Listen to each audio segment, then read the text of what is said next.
জি, শুনতে পাচ্ছেন?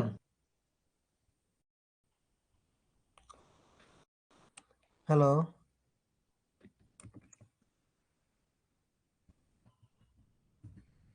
হ্যালো। হ্যাঁ, শুনতে পাচ্ছেন আমার কথা? জি, জি, শুনতে পাচ্ছি, শুনতে পাচ্ছি। হ্যাঁ, হ্যাঁ। স্ক্রিন দেখা যাচ্ছে তো? জি, স্ক্রিন দেখা যাচ্ছে। হ্যাঁ, হ্যাঁ। আপনারা সবাই জয়েন করুন একটু।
হ্যাঁ, রুমি ভাই এবার আপনি একটু আমাকে নক দিন। হ্যান্ড রেজ করুন।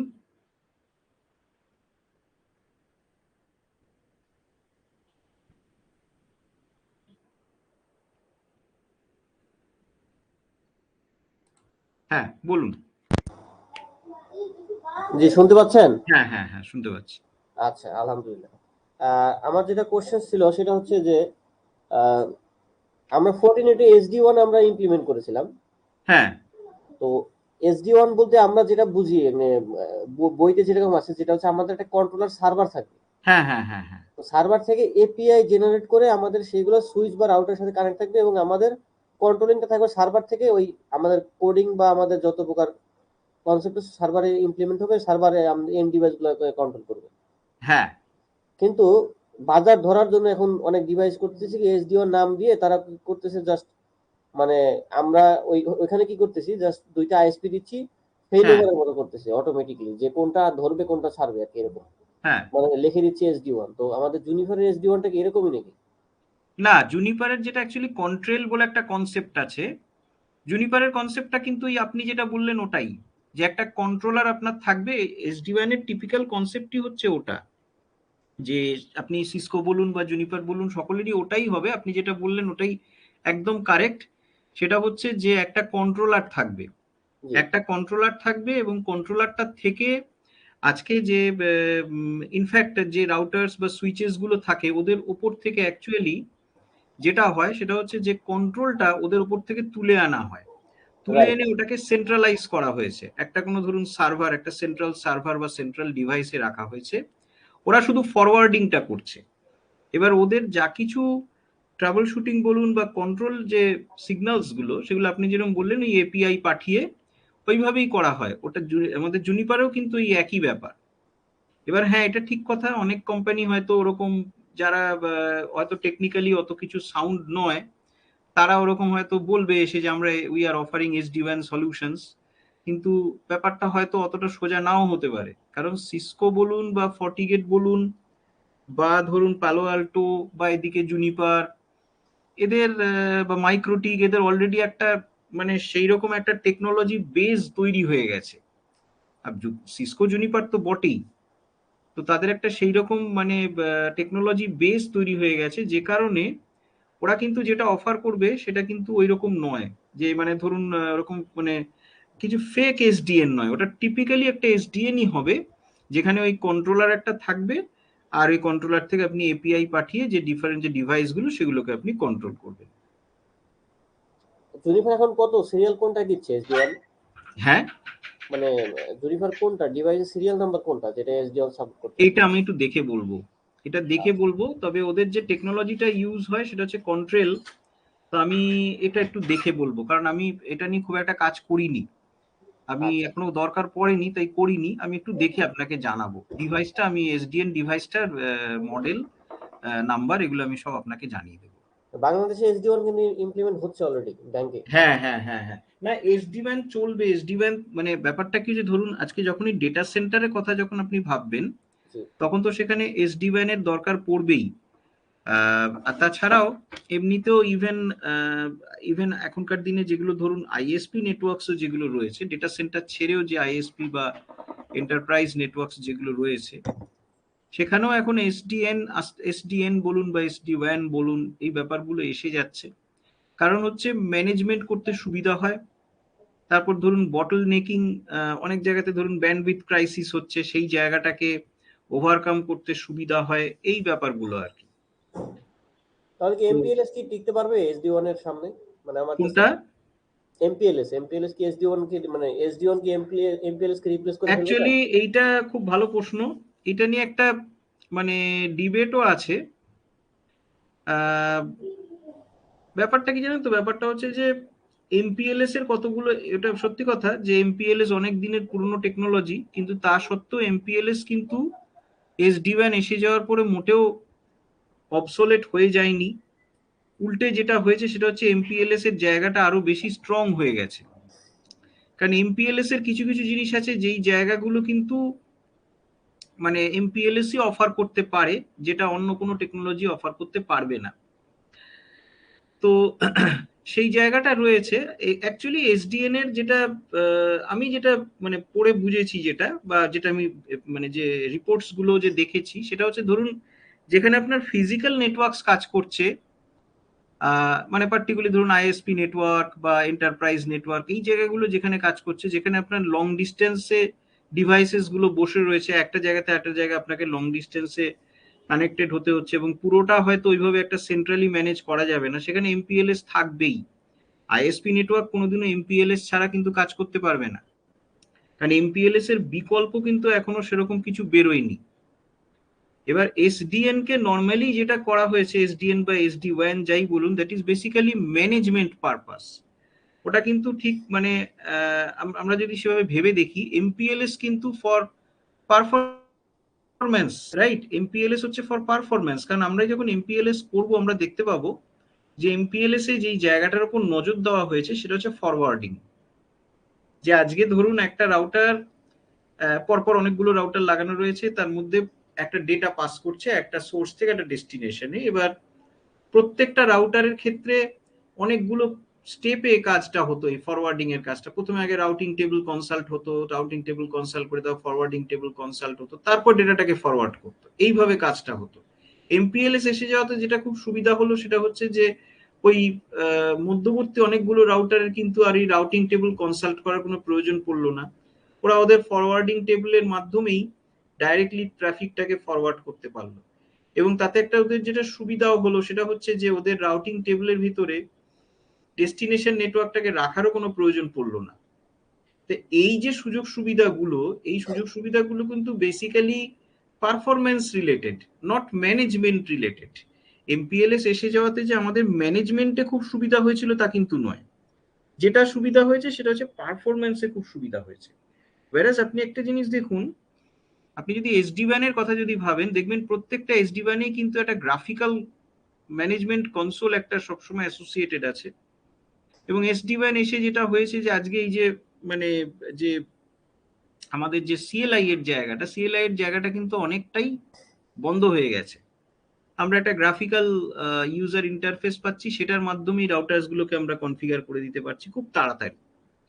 তো বেসিক্যালি এসডি ওয়ানটা কিন্তু aimed for management purpose, management, quick recovery, quick trouble shooting, এই ব্যাপারগুলোর জন্য এসডি ওয়ান কে নিয়ে এসছে। এবং রাদার এই জায়গাগুলো যতটা মানে ম্যানুয়াল ভাবে করা যায়, বিকজ আজকে আমার ধরুন কন্ট্রোলারে কিন্তু একটা অ্যাডমিনিস্ট্রেটর বসেই আছে। সেই অ্যাডমিনিস্ট্রেটরটা কিন্তু যখন এমপিএল এই এসডি ওয়ান যখন চলবে, তখন ও কিন্তু জানতে পারবে কোনো একটা ডিস্ট্যান্ট নোড ফেল করে গেল কিনা। বিকজ ওই যে ধরুন এসএনএমপি বা এই যে সমস্ত প্রোটোকলস গুলো রয়েছে, সেগুলোকে কালেকটিভলি নিয়েই এসডি ওয়ান এর কনসেপ্টটা তৈরি হয়েছে। তো এবার ও কিন্তু দূর থেকেই দেখতে পেয়ে যাবে বা বুঝতে পেরে যাবে ওর যে গ্রাফিক্যাল স্ক্রিন, যে কোনো একটা পার্টিকুলার রাউটারে কোথাও কিছু ব্যান্ডউইথ ক্রাইসিস হচ্ছে কিনা, বা কোনো একটা নোড ফেল করে গেছে কিনা, এবার ইমিডিয়েটলি অন্যদিকে ট্রাফিক করিয়ে দেওয়া, এই জিনিসটা কিন্তু ও একটা সেন্ট্রাল জায়গাতে বসে বসেই করতে পারছে। whereas MPLS এর টার্গেট কিন্তু সেটা ছিল না। MPLS এ আজকে যে ধরুন ফাস্ট রিরুটের যে ব্যাপারটা রয়েছে বা ট্রাফিক ইঞ্জিনিয়ারিং এর যে ব্যাপারটা রয়েছে, সেটা কিন্তু যেন অটো মোডে হয়, রাইট? কখনো কিন্তু MPLS এ এটা করা হয়নি। ধরুন ট্রাফিক ইঞ্জিনিয়ারিং এর কথাই যদি আমরা ভাবি, যে দুটো এরকম লেভেল সুইচড পাথ তৈরি করা আছে, একটা ডাউন হলে আর একটা কাজ করবে, কিংবা একটাতে এত ব্যান্ডউইথ আর একটাতে অত ব্যান্ডউইথ, বা এই যে অটো ব্যান্ডউইথ যখন আমরা করে রেখেছি, এগুলো কিন্তু সবই অটো মোডে কাজ করার জন্য। যখন ফার্স্ট রিরুট করছি, মানে ধরুন একটা পার্টিকুলার নোড ফেইলিয়ার হয়েছে, তখন সেই নোডটাকে কি করে বাইপাস করে বেরিয়ে যাবে, কিংবা যখন লিঙ্ক ফেলিয়ার হতো কি করে, এটা কিন্তু ম্যানুয়ালি করবে না। এটা MPLS এর আমার যে নেটওয়ার্কটাকে আমি যে মানে টোপোলজিটাকে আমি নিজে তৈরি করে রেখেছি, সেই টোপোলজির ভিতরে MPLS কোডিং এমন ভাবে দেওয়া আছে যে এই কাজগুলো সমস্ত অটো মোডে হয়ে যাবে। whereas SDN এ দেখবেন, SDN এ কিন্তু আমাকে যেভাবেই হোক একটা অ্যাডমিনিস্ট্রেটর ইন্টারভেনশন কিন্তু দরকার, অটো মোডে কিন্তু পুরো ব্যাপারটা হচ্ছে না। সো বেসিক্যালি SDN বা SD-WAN জিনিসটা কিন্তু মানে more related to management and control, whereas MPLS টা কিন্তু related to performance. Traffic engineering বলুন, QS বলুন, বা এমনি ফরওয়ার্ডিং বলুন, যেটাই বলুন, বা মাল্টিকাস্টিং বলুন, যেটাই বলুন, VPN বলুন, এগুলো কিন্তু সবই পারফরম্যান্স বেসড। সো MPLS কোনোদিনও কিন্তু সেভাবে যাবে না। এইখানে একটা কথা হচ্ছে যে আজকে ইভেন যে ধরুন আমরা যে VPLS ও দেখতে পাচ্ছি, VPLS বা ধরুন এই যে আজকে যে আরো যে কনসেপ্ট গুলো আমরা দেখতে পাচ্ছি, ধরুন EVPN বা VPLS, এই যে কনসেপ্ট গুলো আমরা দেখতে পাচ্ছি, হ্যাঁ হয়তো এই কনসেপ্ট গুলোতে ডাইরেক্টলি আর MPLS লাগছে না, কারণ MPLS এর যে রিপ্লেসমেন্টটা না, MPLS এর রিপ্লেসমেন্টটা ঠিক কিন্তু SD-WAN করছে না, রাদার MPLS এর রিপ্লেসমেন্টটা করছে আজকে ধরুন সেগমেন্ট রাউটিং। যদিও সেগমেন্ট রাউটিং এর লেভেল ইউজ হচ্ছে, MPLS এর মতো একটা সিমিলার কনসেপ্ট ইউজ হচ্ছে, কিন্তু সেগমেন্ট রাউটিং বলে একটা জিনিস এসছে যে কিছুটা MPLS কে মানে আস্তে আস্তে রিপ্লেস করছে। তারপর ধরুন এই যে VPLS, EVPN, ঠিক আছে, এই যে কনসেপ্টস গুলো এসছে, এই কনসেপ্টস গুলো কিন্তু, বা এই যে আপনার ধরুন কি বলে মেট্রো ইথারনেট, এই যে কনসেপ্টস গুলো, যদিও মেট্রো ইথারনেট তো MPLS এর ওপরই কাজ করে, কিন্তু EVPN বা VPLS, এই যে কনসেপ্টস গুলো এসছে, VPWS, এই কনসেপ্টস গুলো টিপিক্যালি MPLS এর ওপরে খুব সম্ভবত কাজ করছে না। এরা নিজেরাই আলাদা আলাদা প্রোটোকল, VPLS তো নিজেই একটা আলাদা প্রোটোকল। এবার কথা হচ্ছে যে এই ধরনের যে ব্যাপারগুলো রয়েছে, এরা কিন্তু MPLS কে রিপ্লেস করবে ইন ফিউচার, রাইট? কারণ MPLS এ অ্যাকচুয়ালি যেটা আমরা অ্যাচিভ করতাম সেটা হচ্ছে মূলত একটা P2P ব্যাপার থাকতো MPLS এ সবসময়। মানে যখনই সেটা মাল্টি পয়েন্ট বা মাল্টি অ্যাক্সেসের মতন ব্যাপার হয়ে যেত, তখনই MPLS এ অনেকগুলো লাইন অফ কোডস দরকার হতো। সেই জায়গাগুলো আস্তে আস্তে কিন্তু ম্যানেজ করছে এইগুলো, কিন্তু SD-WAN সেই অর্থে কিন্তু MPLS এর রিপ্লেসমেন্ট নয়। SD-WAN হচ্ছে মূলত control and management, but MPLS is related to আপনার মানে পারফরম্যান্স। পরবর্তী ক্ষেত্রে ধরুন এই যে VPLS যে এনেছে বা EVPN যে এনেছে, তার একটা মূল বক্তব্যই ছিল যে আজকে ধরে নেওয়া যাক, আজকে যখন একটা বড় সার্ভিস প্রোভাইডার কোম্পানি, তার প্রচুর ক্লায়েন্ট রয়েছে, সেই ক্লায়েন্টরা নিজেরাও হয়তো সার্ভিস প্রোভাইডার, তাদের আবার প্রচুর ক্লায়েন্ট রয়েছে।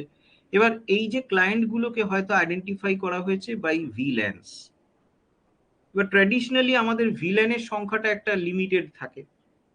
এবার আমরা যদি MPLS এর ওপর দিয়ে ওই VLAN গুলোকে যদি মানে কমিউনিকেট করাতে চাই, তাহলে কোথাও একটা VLAN এর নাম্বারে একটা লিমিটেশন আসে। তো সেই জায়গাটাকে অনেকটাই ওভারকাম করে গেছে যখন আমরা VPLS বা EVPN কনসেপ্টে চলে এসেছি, যেখানে আমার নাম্বার অফ VLANs অনেক বাড়ানো গেছে, হিউজ, প্রচুর পরিমাণ VLANs বাড়ানো গেছে। সো দেখুন বেসিক্যালি ব্যাপারটা কিন্তু performance, it is not management purpose. বুঝতে পারলেন তো কেসটা? জি জি জি, না এটা নিয়ে অনেক তর্ক বিতর্ক হয়, তো এই জন্য আর কি আমি হ্যাঁ হ্যাঁ হ্যাঁ, যেমন মনে করেন কোন আমরা কোয়ালিটি অফ সার্ভিস যখন আমরা ইমপ্রুভ করতে চাই সেন্ট্রালি, হ্যাঁ তখন কিন্তু MPLS গিয়ে বারবার কোডিং করে একটা প্রবলেম সলভ করা কঠিন। এখান থেকে আমরা সেন্ট্রালি আমরা জাস্ট একটা বলে দিলাম, সাথে সাথে ওই কোয়ালিটি অফ সার্ভিস চেঞ্জ হয়ে গেল। হ্যাঁ, না এইখানে একটা ব্যাপার আছে, কোয়ালিটি অফ সার্ভিস ব্যাপারটা কিন্তু দেখুন কোয়ালিটি অফ সার্ভিসের একটা জিনিস আমাকে বুঝতে হবে, সেটা হচ্ছে ধরুন আজকে একটা কাস্টমারের জন্য আমি সাপোজ 100 MBPS তাকে দিতে চাই। এবার দেখা গেল কাস্টমারটা কমপ্লেন করছে যে আমার 100 MBPS আমি পাচ্ছি না। তা আমি এবারে এসডি ওয়ান ইউজ করে আমি হয়তো ওকে 100 MBPS অ্যাসিওরেন্স দিলাম, 100 MBPS ও পেয়েও গেল। তো একটা জিনিস আমাদের ভাবতে হবে, সেটা হচ্ছে ধরুন যে লিঙ্কস গুলোর মধ্যে দিয়ে, যে ফিজিক্যাল লিঙ্কস গুলোর মধ্যে দিয়ে অ্যাকচুয়ালি কানেক্টিভিটিটা হচ্ছে, সেই ফিজিক্যাল লিঙ্কে যদি আমার ব্যান্ডউইথ রিজার্ভেশন যদি ঠিক মতন যদি না থাকে, পার্টিকুলারলি আমরা যদি end to end quality of সার্ভিসের কথা যদি ভাবি, ধরে নেওয়া যাক একটা কাস্টমার ডোমেস্টিক কাস্টমার নয়, সেটা একটা কর্পোরেট কাস্টমার। কর্পোরেট কাস্টমারটার অনেকগুলো ধরুন ব্রাঞ্চ অফিস আছে এবং প্রত্যেকটা ব্রাঞ্চ অফিস ডিফারেন্ট জায়গাতে রয়েছে, তাদের মধ্যে ও অ্যাসিওর্ড কিছু ব্যান্ডউইথ চাইছে। তাহলে সেই ক্ষেত্রে ব্যাপারটা কি হচ্ছে, সেই ক্ষেত্রে একটা end to end bandwidth assure মানে প্রভিশন করবার একটা ব্যাপার এসে যাচ্ছে। এই জায়গাটা কিন্তু এমপিএলএস করবে। মানে এমপিএলএস এর ধরুন আজকে যখন ট্রাফিক ইঞ্জিনিয়ারিং আমরা যদি করি, তাহলে সে কিন্তু এই জায়গাটা অ্যাসিওর করতে পারে আমাদেরকে যে হ্যাঁ এন্ড টু এন্ড ব্যান্ডউইথ ওটাই থাকবে, একদম ব্যান্ডউইথ রিজার্ভ থাকবে। এবার কথা হচ্ছে আমার যদি এন্ড টু এন্ড ব্যান্ডউইথটা যদি কোনোভাবে যদি ধরুন ফেল করে গেল, তাহলে আমি কিন্তু এসডি ওয়ানে বসে থেকেও আমি কিন্তু কাস্টমারটাকে সেই অ্যাসুরেন্স দিতে পারি না। হ্যাঁ, একটা হতে পারে, সেটা হচ্ছে যে এমপিএলএস এর যে এন্ড টু এন্ড ব্যান্ডউইথ আমি যে প্রভিশন করেছিলাম, এবার দেখুন এমপিএলএসটা তো কিছু রাউটার্স এর ওপর দিয়েই চলছে। এবার সেই রাউটার্স গুলোকে তাদের যে একটা আমি হয়তো কন্ট্রোল সেন্টার রাখলাম, তো হ্যাঁ সেইখানে এসডি ওয়ান কাজ করছে ঠিকই, কিন্তু এসডি ওয়ান আলটিমেটলি যদি এমপিএলএস ব্যাকবোনটা যদি আমার না থাকে, তাহলে কিন্তু এসডি ওয়ান সেখানে কাজ করতে পারবে না, বিকজ আদারওয়াইজ এসডি ওয়ান কে কাজ করতে হবে একটা আইপি ব্যাকবোনের ওপরেই, তাই না? জি জি এবার আইপি ব্যাকবোনের তো কিছু কিছু মানে মাইনাস পয়েন্ট তো ছিলই, যে কারণে আইপির পরবর্তী ক্ষেত্রে এমপিএলএস ব্যাকবোন এসছে। একটা সময় সার্ভিস প্রোভাইডাররা সবাই আইপি ব্যাকবোন নিয়েই কাজ করেছে, এবার আইপি ব্যাকবোনের অনেক লিমিটেশন রয়েছে, সেই কারণে আজকে এখন এমপিএলএস ব্যাকবোন এসছে। হ্যাঁ, এবারে কথা হচ্ছে যে এমপিএলএস ব্যাকবোনে যে ডিভাইস গুলো ইউজ হচ্ছে তাদের সবাইকে আমি তাদের একটা কন্ট্রোল সেন্টার এক জায়গায় রাখলাম, কন্ট্রোল করলাম, হ্যাঁ yes that is SD one. সেইভাবে এসডি ওয়ান কিন্তু এই জায়গাটা সাপোর্ট করছে, কিন্তু ওই বললাম যে ওইটা হচ্ছে কন্ট্রোল করছে বা ম্যানেজ করছে, কিন্তু আলটিমেটলি পারফরম্যান্সটা কিন্তু আপনাকে দেবে এমপিএলএস। বুঝতে পারলেন তো? এই হচ্ছে ব্যাপার। ওকে, অনেক ধন্যবাদ আসলে এটা নিয়ে ডিসকাস করার জন্য। হ্যাঁ আমি হ্যাঁ, একটু আমি কনফিউশন বোঝাতে ছিলাম। পেরেছি তো হ্যাঁ জিনিসটা? হ্যাঁ একদম ক্লিয়ার। ঠিক অনেক আছে, আর ধন্যবাদ। আমি আপনাকে বলে দেবো জুনিপারের এসডিএন ডিভাইসের এগুলো আমি আপনাকে বলে দেবো, একটু ওকে দেখে নিয়ে আপনাকে বলে দেবো। আচ্ছা, তাহলে আমরা এগিয়ে যাই আবার। জি জি জি আচ্ছা, তাহলে আমরা তো অলরেডি, আচ্ছা একটু আপনাদের বলে রাখি, দেখবেন আজকের দিনের রেসপেক্টে কিন্তু দুটো ওই স্ট্যাটিক রুট পাবেন, কারণ আমি তো একবার কেটে বেরিয়ে আবার লগ ইন করে স্ট্যাটিক রুট বানিয়েছি, তো দুটো ভিডিও আছে, আপনারা দুটোই দেখবেন। প্রথমটা ছোটটা, আর তারপরে এখন যেটা চলছে। প্রথমটা হচ্ছে যখন একটু নেটে প্রবলেম হয়েছিল, অত অবধি রয়েছে ওটা।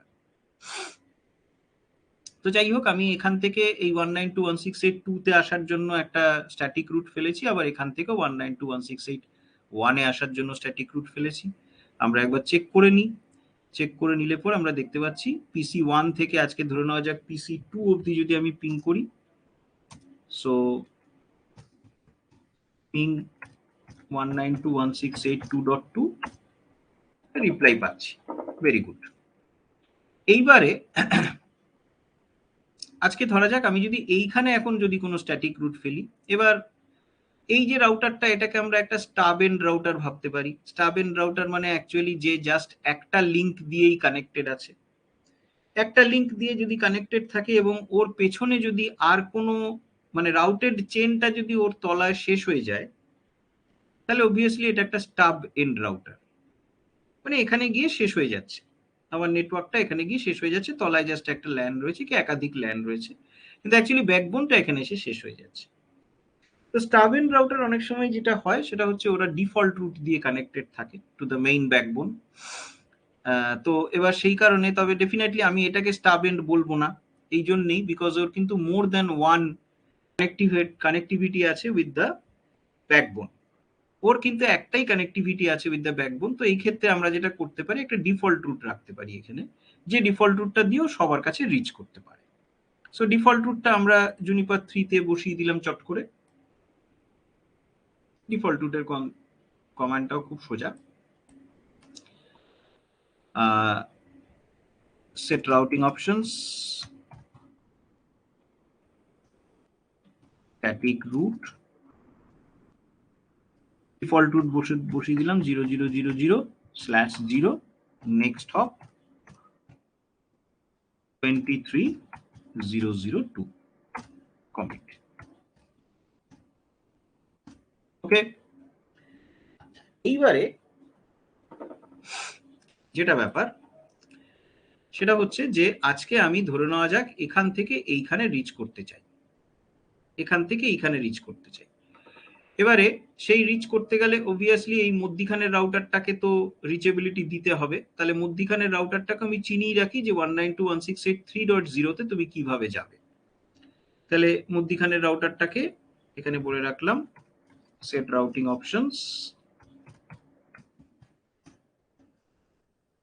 স্ট্যাটিক রুট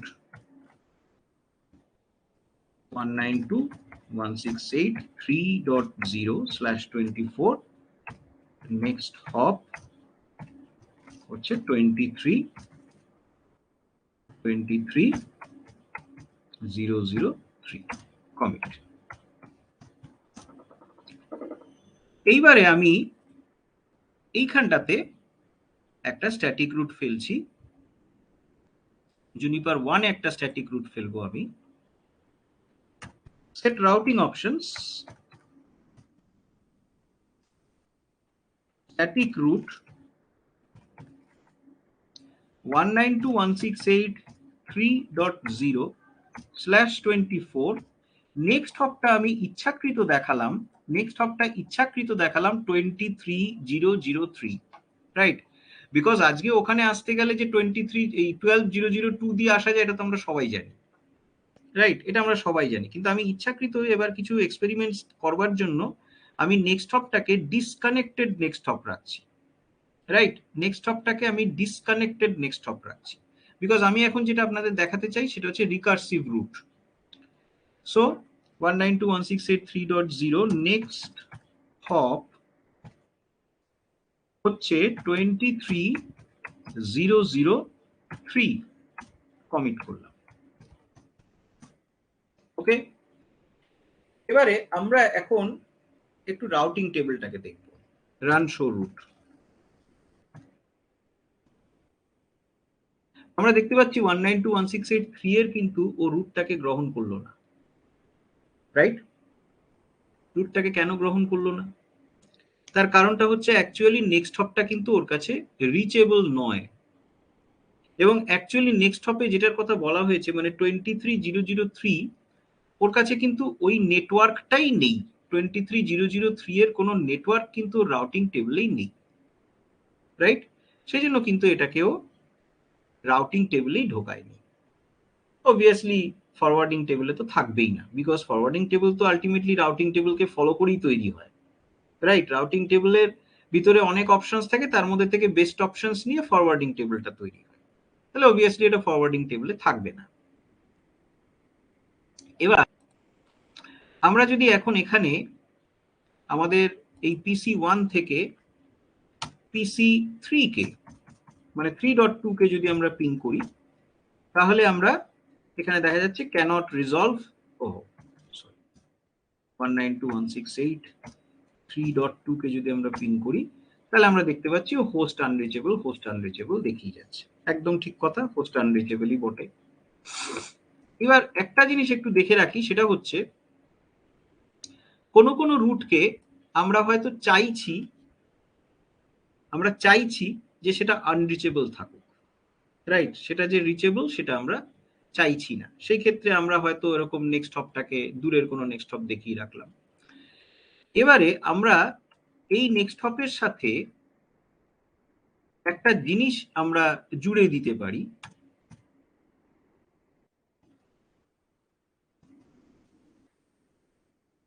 এই জায়গাটাতে আমরা জুড়ে দিতে পারি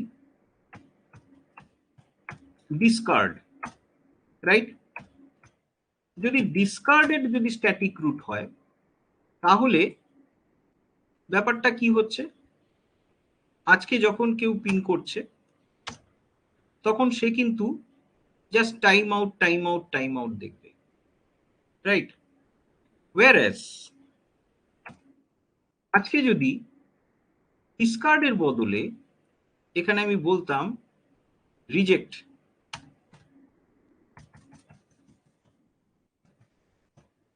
রিজেক্ট, তাহলে আমরা কি দেখতাম? তাহলে আমরা যখন এখান থেকে আবার পিং করতাম ওই একই ডেস্টিনেশনে, তখন দেখতাম ওই মানে রিজনটা দিত যে কেন ওকে রিচ করা যায়নি, তার রিজনটা দিত ডেস্টিনেশন আনরিচেবল। তার মানে কোনো একটা পার্টিকুলার স্ট্যাটিক রুট আমরা যদি অ্যাডমিনিস্ট্রেটিভলি চাই যে ওই পার্টিকুলার রুটটা আনরিচেবল থাক, কিন্তু সেটা কেন আনরিচেবল আমরা সেটা জানাতে চাইছি না, তাহলে ইন দ্যাট কেস আমরা ডিসকার্ড দিয়ে রাখতে পারি সেই স্ট্যাটিক রুটটার এগেনস্টে। আর যদি কখনো আমরা জাস্টিফাই করতে চাই যে হ্যাঁ এই কারণেই এই স্ট্যাটিক রুটটা, মানে এই কারণেই ডেস্টিনেশনটা যেতে পারছো না, তাহলে আমরা সেখানে রিজেক্ট বলে রাখবো। তো রিজেক্টে আমরা দেখতে পাবো লিখে দিয়েছে ডেস্টিনেশন আনরিচেবল, ওয়্যারএজ এখন ডিসকার্ড ছিল তখন কিন্তু just time out time out time out বলে। ইনফ্যাক্ট ডিসকার্ডের ক্ষেত্রে যেটা হয়েছে সেটা হচ্ছে ওই যে টাইম আউটটা আপনারা একটা জিনিস খেয়াল করুন, টাইম আউটটা অ্যাকচুয়ালি কিন্তু জেনারেট করেছে পিসিটা নিজেই, বিকজ পিসিটা দেখেছে যে আমি যে আইসিএমপি রিকোয়েস্টটা পাঠালাম সেটা নির্দিষ্ট টাইমের ভিতরে ফেরত আসেনি, রাইট?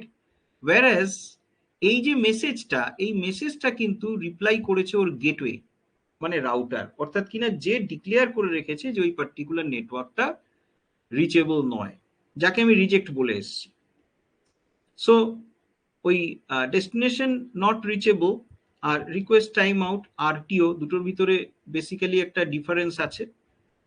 তো ডিফারেন্সটা আমরা এমনি প্রথম থেকেই জানি যে রিকোয়েস্ট টাইম আউট মানে যখন আমার আইসিএমপি মেসেজটা পৌঁছাতেই পারিনি কোথাও, আর ডেস্টিনেশন আনরিচেবল মানে যখন আমি আমার আইসিএমপি মেসেজটা পাঠিয়ে দিয়েছি বাট উল্টো দিক থেকে কোনো খবর আসেনি।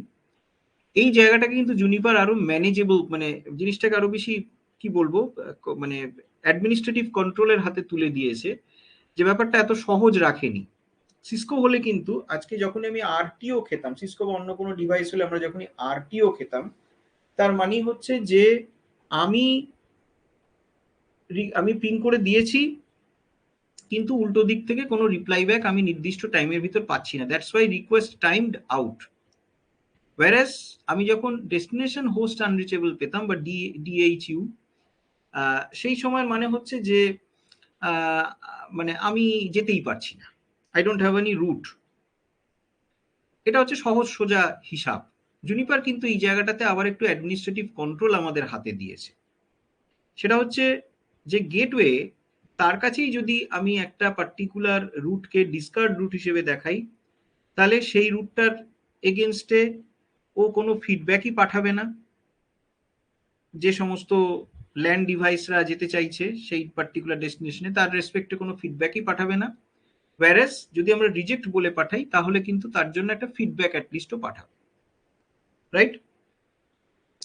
আচ্ছা, এইবারে আমরা যদি রাউটিং টেবিলটাকে আরেকবার দেখি, রিজেক্ট বলার পরে রাউটিং টেবিলটাকে আমরা যদি আরেকবার দেখি, রান শো রুট,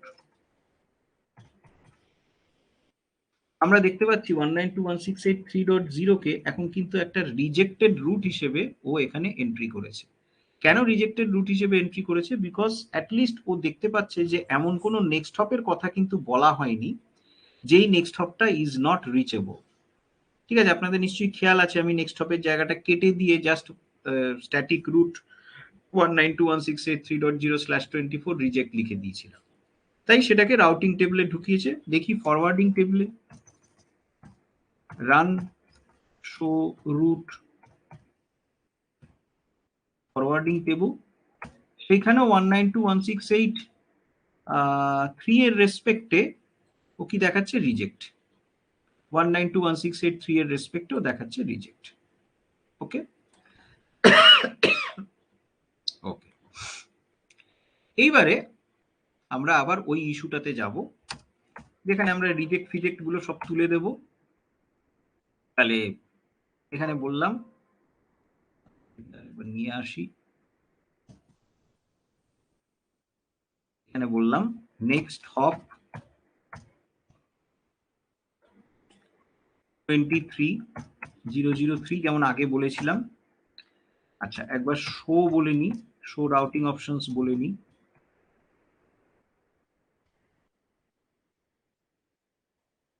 হ্যাঁ ঠিক আছে, শো রাউটিং অপশনসে আমরা দেখতে পাচ্ছি যে 192.168.3.0 এর জন্য আমরা 23003 মানে একটা আনরিচেবল নেক্সট হপকে দেখিয়েছি। কমিট করলাম, কমিট করার পরে রান শো রুট বললাম। আমরা দেখতে পাচ্ছি 3.0 রুটটাকে আবারও ছেড়ে দিয়েছে, বিকজ ওকে একটা নেক্সট হপ দেখানো হয়েছে যেই নেক্সট হপটা ওর কাছে আনরিচেবল। এইবার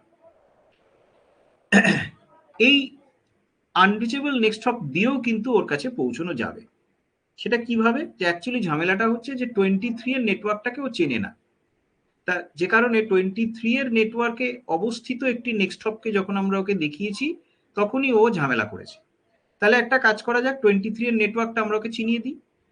তাহলে আমরা এখানে বললাম set routing options,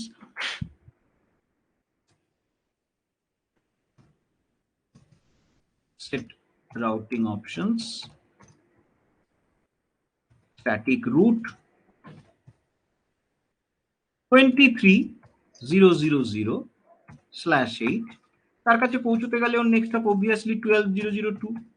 so next hop 12002 commit. এবার আমরা একবার রান শো রুট করি। রান শো রুট আমরা দেখতে পেলাম 23 এর নেটওয়ার্কটা ঢোকালো, কিন্তু 2টাকে সেই কিন্তু এই সরি 3টাকে সেই কিন্তু ছেড়েই রেখে দিল। রাইট, 3টাকে কিন্তু ঢোকায়নি, 3টাকে কিন্তু ছেড়ে রেখে দিয়েছে। সিসকো হলে কিন্তু এই জায়গাতে এবার 3টাকে ঢুকিয়ে নিত, যে একটা ডিসকানেক্টেড নেক্সট হপ দিয়ে আমি একটা ডেস্টিনেশন প্রেফিক্সকে চিনতে চাইছি। এবারে সেই ডিসকানেক্টেড নেক্সট হপে যাওয়ার জন্য যদি আমি রুট ফেলে দিলাম তাহলেই কিন্তু আমি এবার ওই যে ডেস্টিনেশন প্রেফিক্সটার কথা বলছি সেখানে আমি পৌঁছতে পারতাম।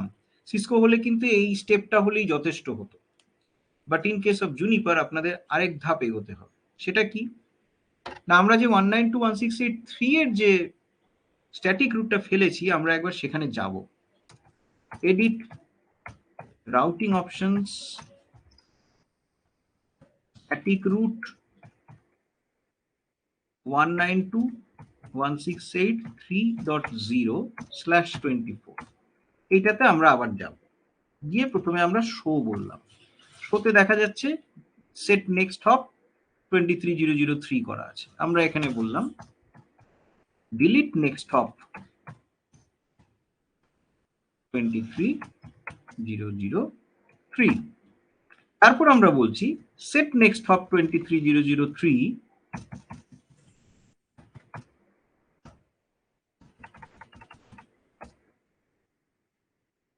রিজলভ। ওকে, এখন যদি আমরা শো বলি তাহলে আমরা দেখতে পাচ্ছি এই কিওয়ার্ডটা অ্যাড হয়ে গেল রিজলভ। কমিট বললাম, কমিট বলার পর আমরা যদি এখন রান শো রুট যদি বলি, এইবার আমরা দেখতে পাচ্ছি 192.168.3.0 কে ও কিন্তু নিয়ে এসে, এবং ভেরি ইন্টারেস্টিংলি নেক্সট হপটা দেখাচ্ছে 12002। কি করে জানলো যে নেক্সট হপটা 12002? অ্যাকচুয়ালি যেটা হয়েছে এখানে ও দুটো পাসে এটা জানতে পারে, দ্যাটস ওয়াই এটাকে আমরা বলছি রিকার্সিভ রুট। ও কিন্তু প্রথমে দেখেছে যে যদি এখন আপনি শো যদি বলেন, এই যে আমি তো এখন স্ট্যাটিক রুটের ভেতরে আছি, আমি যদি এখন শো বলি ও দেখতে পাচ্ছে যে অ্যাকচুয়ালি নেক্সট হপটা কিন্তু 23003, কিন্তু 23003টাকে আবার আমাকে রিজলভ করতে বলা হয়েছে। সো এবারে নেক্সট হপ নেক্সট পাসে ও কি করছে, 23003 যে নেক্সট হপটা এটাতে যেতে গেলে ওর অ্যাকচুয়াল নেক্সট হপটা কি সেটাকে বের করছে 12002। এটা বের করার পর ও বুঝতে পারছে ও তাহলে ব্যাপারটা এটাই যে ওই যে ডিসকানেক্টেড নেক্সট হপ ওখানে পৌঁছতে গেলে তাহলে আমাকে এই 12002 হয়েই যেতে হবে।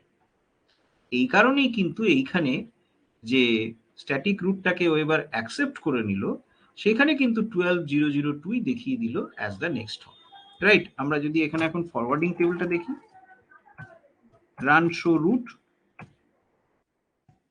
ফরওয়ার্ডিং টেবিল, ফরওয়ার্ডিং টেবিলে আমরা দেখতে পাচ্ছি যে 192.168.3.0 জন্য আমরা এখানে দেখতে পাচ্ছি 12.0.0.2 দেখাচ্ছে উইথ EM1.0 ইন্টারফেস। এবার যদি আমরা এখন পিং যদি করি, সো পিং করলাম, পিং 3.2 রিপ্লাই পাচ্ছি।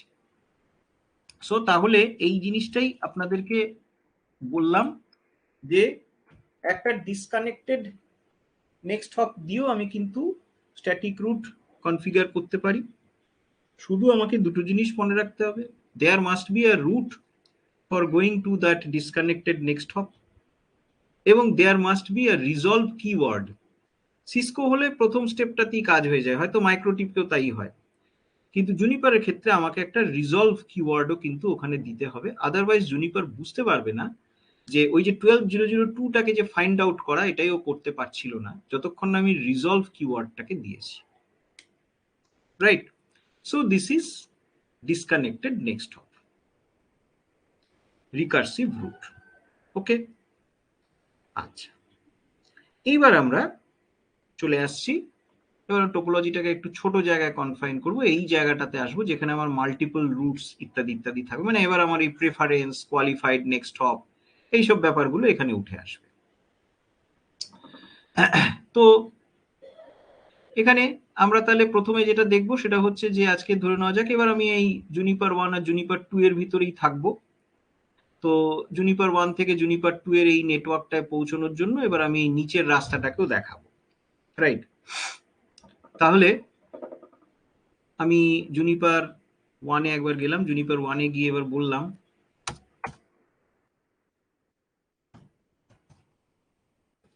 set routing options, static root 192.168.2.0/24 তার নেক্সট হপ হচ্ছে 21002। কমিট করলাম। অবভিয়াসলি যদি আমি এই নিচের লিঙ্কটাকে যদি ইউজ করতে চাই তাহলে একেও জানাতে হবে যে নিচেও রাস্তা খোলা আছে। তাহলে আমি জুনিপার 2টাতেও গেলাম, জুনিপার 2টাতে গিয়ে বললাম, রিপিট করে দিই, এটা হবে 21001, এটা হচ্ছে 192.168.1.0।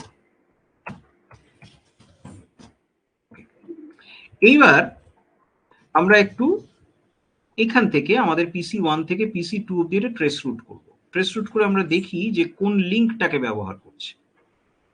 সো পিসি 1 থেকে পিসি 2 অব্দি আমরা ট্রেস রুট করব। সো ট্রেস 192.168.2.2, আমরা দেখছি ওপরের লিঙ্কটাকেই ব্যবহার করছে। আবার বললাম, আবার ওপরের লিঙ্কটা ব্যবহার, আবার আবার ওপরেরটা, আবার আবার ওপরেরটা, আবার আবার ওপরেরটা, আবার ওপরেরটা, কন্টিনিউয়াস ওপরেরটাকেই ইউজ করে যাচ্ছে। এটা কেন হলো? বিকজ এগুলো তো স্ট্যাটিক রুট। আমি আবার গেলাম এখানে রান শো রুটে গেলাম, রান শো রুট আমরা দেখতে পাচ্ছি 192.168.2.0 জন্য দেখাচ্ছে যে 12002 নেক্সট হপটাও আছে, 21002 নেক্সট হপটাও আছে, কিন্তু এর সামনে একটা গ্রেটার দেন চিহ্ন দেখাচ্ছে, মানে অ্যাকচুয়ালি এটা কি ও প্রেফার্ড নেক্সট হপ হিসেবে ধরেছে। এটা কেন? এটার জন্য দায়ী হচ্ছে actually the forwarding table, right. Forwarding table এখানে কি বলছে, আমরা যদি এখানে এখন বলি run show route forwarding table তাহলে আমরা দেখতে পাচ্ছি 192.168.2.0 জন্য যদিও 21-এর লিঙ্কটাকে খুলে দেওয়া হয়েছে, কিন্তু ফরওয়ার্ডিং টেবিল কিন্তু একটাকেই ধরে বসে আছে। রাউটিং টেবিল কিন্তু দুটোকে অ্যাকসেপ্ট করেছে, কিন্তু ফরওয়ার্ডিং টেবিল একটাকেই ধরে বসে আছে, দ্যাট ইজ ওপরের লিঙ্কটা। এবং এটা যে কোনটাকে ধরবে এটা কিন্তু আরবিট্রারিলি, বিকজ আপনারাই যখন করবেন তখন হয়তো দেখবেন নিচের লিঙ্কটাকে ধরে নিয়েছে, 21টা দিয়ে দিই বারবার করে হচ্ছে, রাইট? তো এই আরবিট্রারিলি ফরওয়ার্ডিং টেবিল কিন্তু একটা পার্টিকুলার লিঙ্ককে ধরে নেবে। তাহলে কি করা যায়? এইবার এক্ষেত্রে আমরা যেটা করব, আমরা একটা লোড ব্যালেন্সিং করাবো, যাতে দুটো লিঙ্ককেই মোটামুটি ভাগাভাগি ভাবে, মানে মোটামুটি, আমি কিন্তু মানে ফুল ভাগাভাগি বলছি না, মোটামুটি ভাগাভাগি ভাবে দুটো লিঙ্ককেই আমরা ইউজ করতে পারি, সেই ধরনের একটা লোড ব্যালেন্সিং আমরা করাবো, রাইট? যেটা সিম্পল লোড ব্যালেন্সিং। তো সিম্পল লোড ব্যালেন্সিংটা এবার দেখুন, এই লোড ব্যালেন্সিংটাকে আমরা দেখছি, জাস্ট দুটো লাইনের একটা কোড আমাকে এখানে লিখতে হবে। সেটা হচ্ছে আমরা একটা পলিসি তৈরি করছি, যার নাম আমি দিয়েছি লোড আন্ডারস্কোর ব্যালেন্স, এবং সেই পলিসিতে আর কোনো আমরা ফ্রম টম কিছু রাখিনি, মানে কোনো যে কোনো ক্রাইটেরিয়া আমরা সেট করিনি, আমরা শুধু বলেছি লোড ব্যালেন্সিং করো পার প্যাকেট। এই পলিসিটাকে আমরা বলে দিয়েছি যে তোমার কাজই হলো you should load balance per packet, right? এবং এই পলিসিটাকে আমরা কোথায় ডেকেছি? পলিসিটাকে আমরা এক্সপোর্ট করে দিয়েছি for the forwarding table. This is the beauty of Juniper. এই যে আমি কিছুক্ষণ আগে আপনাদের বলেছিলাম যে জুনিপারে আমরা কিন্তু ফরওয়ার্ডিং টেবিলটাকেও হাত দিতে পারি, বিকজ ফরওয়ার্ডিং টেবিলের একটা কপি কিন্তু কন্ট্রোল প্লেনে লেখা থাকছে, রাইট? তো এইটাই হচ্ছে সেই সুবিধাটা। এবার দেখুন, আমি যদি এখন এখানে এই কোডিংটাকে বসিয়ে দিই, কপি,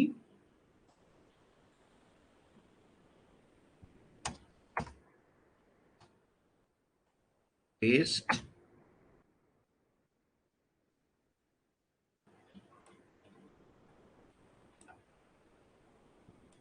কপি, পেস্ট, কমিট করে দিলাম। এইবার আমরা একটু চেক করব, আমরা আবার ওর কাছ থেকে ট্রেস রুট করব। ট্রেস রুটটা বারবার করে করলে দেখবেন এবার কিন্তু চেঞ্জ হতে থাকবে। 2.2 কে আমি আবার ট্রেস করলাম, 12 দিয়ে গেল, একবার 12 দিয়ে গেছে, এবার 21 দিয়ে গেছে, আবার 12 দিয়ে গেছে, আবার 21 দিয়ে গেছে, আবার 12 দিয়ে গেছে, আবার 12 দিয়ে, এরকম দেখবেন এক্স্যাক্টলি সিমেট্রিক্যাল হয়তো হবে না, কিন্তু কিছু কিছু প্যাকেট উপর দিয়ে যাচ্ছে, কিছু কিছু প্যাকেট নিচে দিয়ে যাচ্ছে, এরকম ভাবে জিনিসটাকে লোড ব্যালেন্স করছে, রাইট? এবং আপনারা যদি এইখানে এই কমান্ডটা যদি এবার মারেন, সেটা হচ্ছে run show interface EM1 statistics দেখালেই হবে খুব সম্ভবত, স্ট্যাটিস্টিক্স। তাহলে এইখানে দেখুন, এই যে ইনপুট প্যাকেট এবং আউটপুট প্যাকেট, এখানে 103 আর এখানে 81। তেমনি EM2 এর স্ট্যাটিস্টিক্সটা যদি আমরা মাপি, EM2 এর ইনপুট প্যাকেট 1 দেখিয়েছে, আউটপুট প্যাকেট 23, দেখছেন কম আছে, রাইট? এবার যত আমরা এখানে এবার এগুলোকে রান করে যাব, ট্রেস রুটগুলোকে যতবার রান করে যাব, 12 দিয়ে গেছে, আবার 21 দিয়ে গেল। এবার আমরা যদি আরেকবার এখন গিয়ে EM1 এর স্ট্যাটিস্টিক্সটা যদি নিই, EM1 এ আমরা দেখলাম এবার কিন্তু স্ট্যাটিস্টিক্সটা বাড়লো, ঠিক আছে, 115-87 হলো। EM2 এর স্ট্যাটিস্টিক্সটা নিলাম, EM2 এর স্ট্যাটিস্টিক্সটাও কিন্তু এবার বেড়েছে, এই যে এখানে আউটপুট প্যাকেট 29 হয়ে গেছে। তো এইভাবেও কিন্তু আপনারা চেক করতে পারেন যে দুটো ইন্টারফেসই ইউজ হচ্ছে কিনা। ট্রেস রুট দিয়ে তো করতেই পারেন, নাহলে show interface, run show interface তার নাম বলে দিয়ে স্ট্যাটিস্টিক্স বললে পরেও কিন্তু দেখাবে যে হ্যাঁ, মানে ইন্টারফেস যদি ইউজ নাই হয় দেখবেন সবসময় 0 দেখাবে। ট্রেস রুটে তো বোঝাই যায়, আর যদি সেটা নাই হয় তো 0ই দেখাবে সবসময়। তো এইটা গেল সিম্পল লোড ব্যালেন্সিং।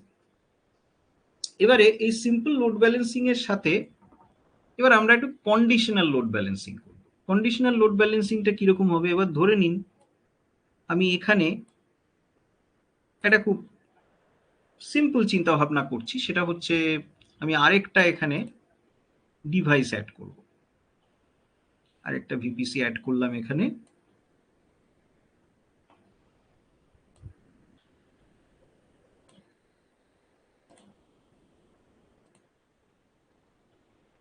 এটার আইপি দিলাম আমি 2.3। সো স্টার্ট কনসোল,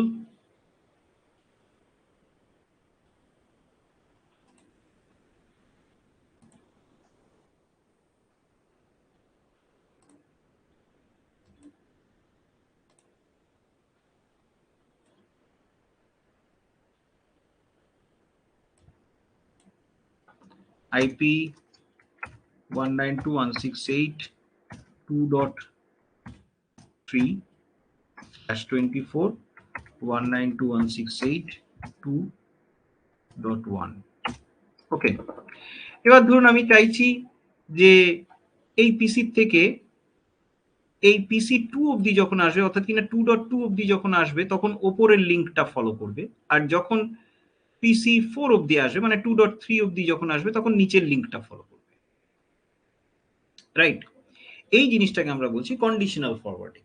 আচ্ছা, কন্ডিশনাল ফরওয়ার্ডিং হওয়ার আগে আরেকটা জিনিস আপনাদেরকে দেখিয়ে রাখি, এই লোড ব্যালেন্স হওয়ার ফলে ওর ফরওয়ার্ডিং টেবিলের ব্যাপারটা কি দাঁড়ালো। তাহলে রান শো রুট সেটা করলে ও তো অ্যাজ ইউজুয়াল 2.0 জন্য এই দুটো নেক্সট হপকেই দেখাচ্ছে। আমরা যদি run show route forwarding table যদি আমরা এখন বলি, তাহলে আমরা কি দেখতে পাচ্ছি 2.0 জন্য আপনারা একটু মনে করার চেষ্টা করুন, এর আগে যখন ফরওয়ার্ডিং টেবিল দেখেছিলাম তখন কিন্তু জাস্ট একটাই নেক্সট হপ দেখাচ্ছিল, সেটা হচ্ছে 12.0.0.2, রাইট। ওয়্যারাজ এখানে কিন্তু দুটোকেই ও ইনক্লুড করে নিয়েছে এবং দুটো এক্সিট ইন্টারফেসকেই ও কিন্তু ইনক্লুড করে নিয়েছে, রাইট। কেন করেছে? বিকজ আমরা কিন্তু ফরওয়ার্ডিং টেবিলেই ওই এক্সপোর্ট পলিসিটাকে রেখেছিলাম যেখানে বলা হয়েছিল লোড ব্যালেন্স পার প্যাকেট। এবার আমরা এই এক্সপোর্ট পলিসিটাকে রাদার আরো একটু মানে মডিফাই করব, এবং সেই মডিফাইটা হচ্ছে আমরা এখন কিছু কন্ডিশনস বেঁধে দেব যে একটা পার্টিকুলার ডেস্টিনেশনে যেতে গেলে 12 এর লিঙ্কটা দিয়ে যাবে, আর একটা পার্টিকুলার ডেস্টিনেশনে যেতে গেলে 21 এর লিঙ্কটা দিয়ে যাবে, যেটাকে অ্যাকচুয়ালি আমরা বলছি ফিল্টার বেসড ফরওয়ার্ডিং বা কন্ডিশনাল ফরওয়ার্ডিং, যেটা অ্যাকচুয়ালি সিসকোর পরিভাষায় হচ্ছে পলিসি বেসড রাউটিং। তো এবার সেটার জন্য দেখুন সেটার কোডিংটা কিন্তু একটু বড়, রাইট, এবং সেটাতে কি কি করতে হচ্ছে সেটা আগে আপনারা একটু দেখুন। আমি এই কোডটাই দেব, কিন্তু আগে আপনারা প্রথমে দেখুন কি কি করতে হচ্ছে, স্টেপস গুলো দেখুন। এখানে কিন্তু সব ফার্স্ট ব্র্যাকেটে আমি স্টেপস গুলোকে লিখেছি। সেই স্টেপস গুলো কি? Configure routing table group and include the default routing table and user customized routing table, right. তার মানে একটা আমাকে রাউটিং টেবিল গ্রুপ বানাতে হবে, যেই রাউটিং টেবিল গ্রুপের ভিতরে আমি ডিফল্ট রাউটিং টেবিলটাকে ঢোকাবো। ডিফল্ট রাউটিং টেবিল হচ্ছে আমরা জানি inet.0 হচ্ছে আমাদের ডিফল্ট রাউটিং টেবিল, এবং আমরা দুটো কাস্টমাইজড রাউটিং টেবিলও তৈরি করব ফর আওয়ার কন্ডিশনস, রাইট। এবং এদের সবাইকে নিয়ে আমরা একটা রাউটিং টেবিল গ্রুপ বানাবো, যেটাকে অ্যাকচুয়ালি বলা হয় আরআইবি গ্রুপ বা routing information base group, right. তো তার কনফিগারেশন গুলোর জন্য কি কি কমান্ড? প্রথমে তো হচ্ছে set routing options interface routes RIB group inet বলে আমি একটা নাম দিয়েছি, মানে এইটাই হচ্ছে সেই গ্রুপটা, রাউটিং টেবিল গ্রুপটা।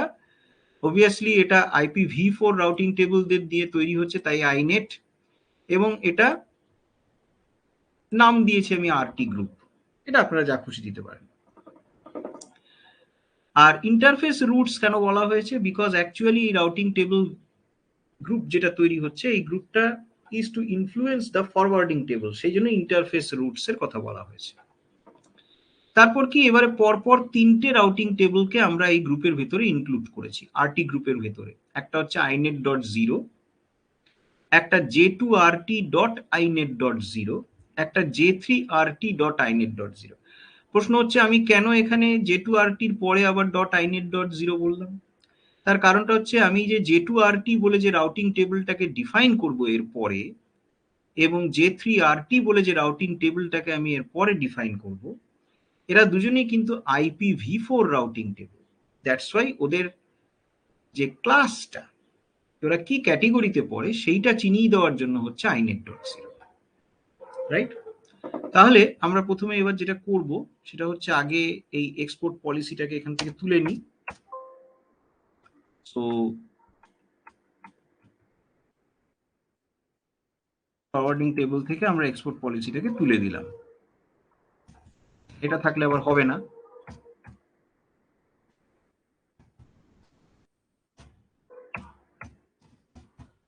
ওকে, এবার আমরা প্রথমে আগে এই কোডিংটাকে ওখানে পুট করলাম।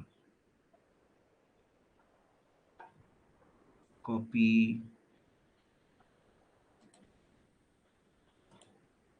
পেস্ট,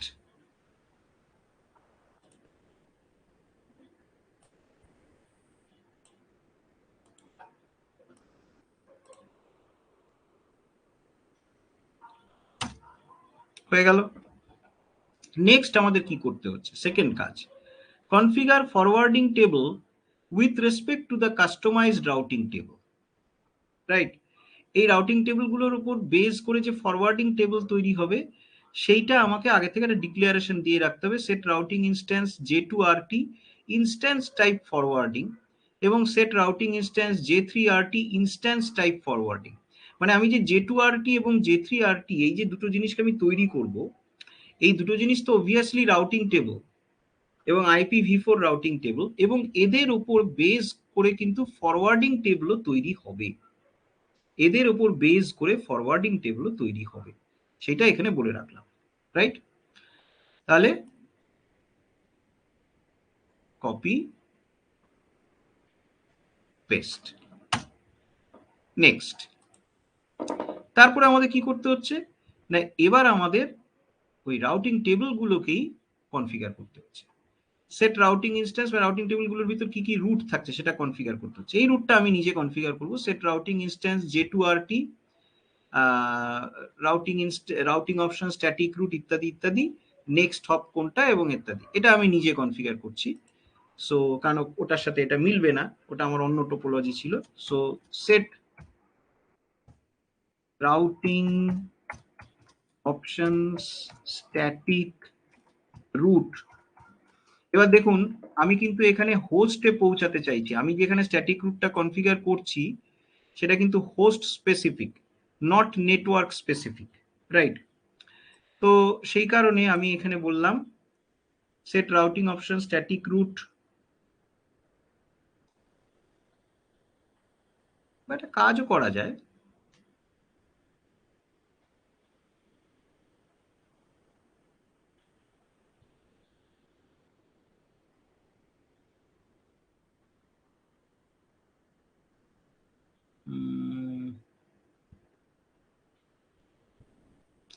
জিনিসটাকে আরেকটু ইন্টারেস্টিং করতে গেলে এই নেটওয়ার্কটা যে 192.168.2.0 আসার জন্য ধরে নেওয়া যাক ওপরের লিঙ্কটা ইউজ হবে, আর 192.168.3.0 যাওয়ার জন্য নিচের লিঙ্কটা ইউজ হবে, সেভাবে করা যায়। তাহলে static root 192.168.2.0/24 next hop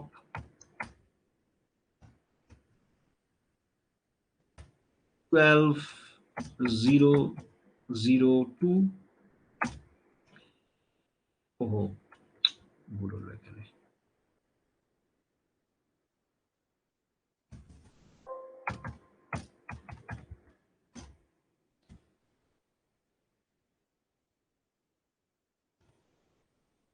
j2rt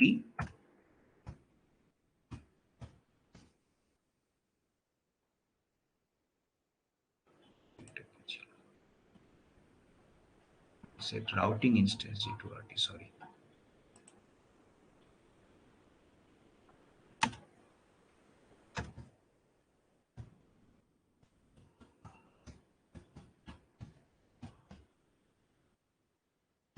J2 RT মানে J2 routing table static root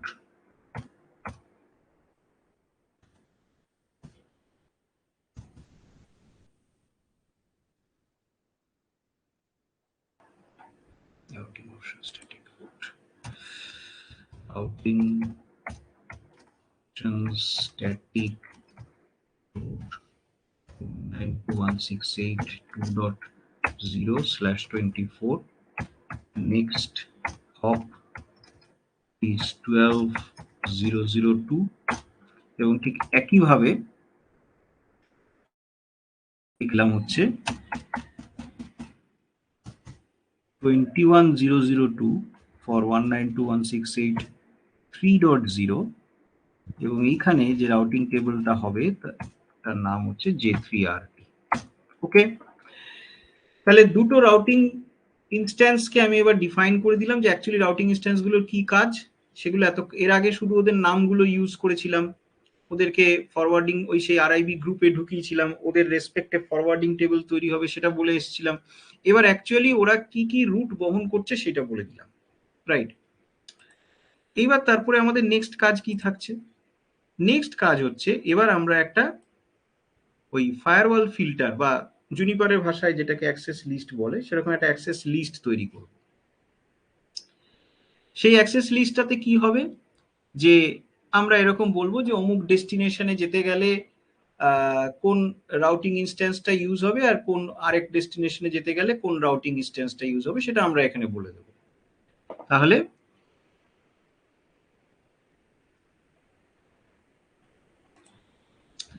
set firewall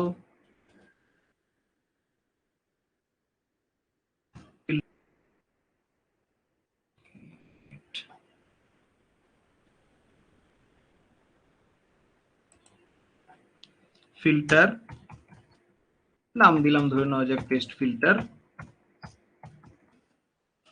term 1 from destination address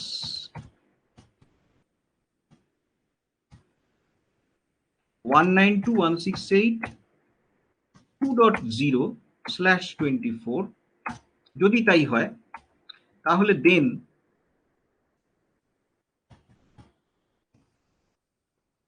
বলে এখানে কি করতে বলা হয়েছে, রাউটিং ইনস্ট্যান্স ইউজ করতে হবে J2RT মানে ওপরের দিকে যে রুটটা দেখাচ্ছে, দেন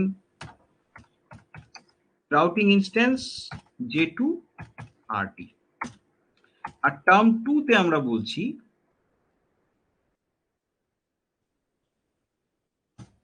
টার্ম 2 তে আমরা বললাম যে ডেস্টিনেশন অ্যাড্রেস যদি 3.0 হয় in that case J3RT use হবে, টার্ম 2 তে আমরা বললাম। ওকে, এবার ফাইনালি এই ফায়ারওয়াল ফিল্টারটাকে বা অ্যাক্সেস লিস্টটাকে আমাদেরকে অ্যাপ্লাই করে দিতে হবে ইনটু দ্য ইন্টারফেস। এবার ধরে নেওয়া যাক আমি এখানে ইট ইজ বেস্ট যে আমি এই ইন্টারফেসেই যদি এটাকে অ্যাপ্লাই করি, বিকজ আমি তো এখান থেকেই ঢুকবো, ওর কাছ থেকেই আমি যাব, তাহলে এখান থেকেই আমি এই ইন্টারফেসে এটাকে অ্যাপ্লাই করি। So set interface EM0 unit 0 family inet filter input test filter commit করলাম। আরেকটা জিনিস আমি এখানে করব সেটা হচ্ছে তার আগে একটু দেখে নিয়ে এটা কাজ করছে কিনা ঠিক মতো। প্রথমত আমি এখানে রান শো রুট বললাম, রান শো রুটে আমি দেখতে পাচ্ছি যে inet.0 তাতে কিন্তু 192.168.2.0 এবং 3.0 দুটোই রয়েছে, রাইট? আবার J2RT.inet.0 এটাকে আমি ডিফাইন করেছিলাম, তাতে কি রয়েছে, তাতে 192.168.2.0 শুধু রয়েছে, যেখানে দেখাচ্ছে যে নেক্সট হপ হচ্ছে 12002 ভেরি গুড, একদম যেটা আমরা চেয়েছি। আর J3RT.inet.0 তাতে কি রয়েছে, তাতে রয়েছে 192.168.3.0 খবর, যেখানে দেখাচ্ছে নেক্সট হপ হচ্ছে 21.0.0.2, রাইট। এবার কথা হচ্ছে যেটা আমার মেইন ডিফল্ট রাউটিং টেবিল, তার থেকে কিন্তু এই 192.168.2.0 এবং 3.0 এই দুটোকে তুলতে হবে, নালে ও কিন্তু এইগুলোকেও ফলো করতে পারে, রাইট। তাহলে আমরা কিভাবে তুলবো? এডিট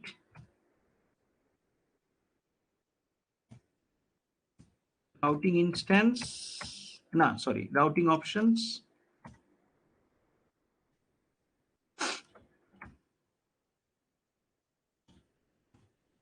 বলে আমরা বললাম শো।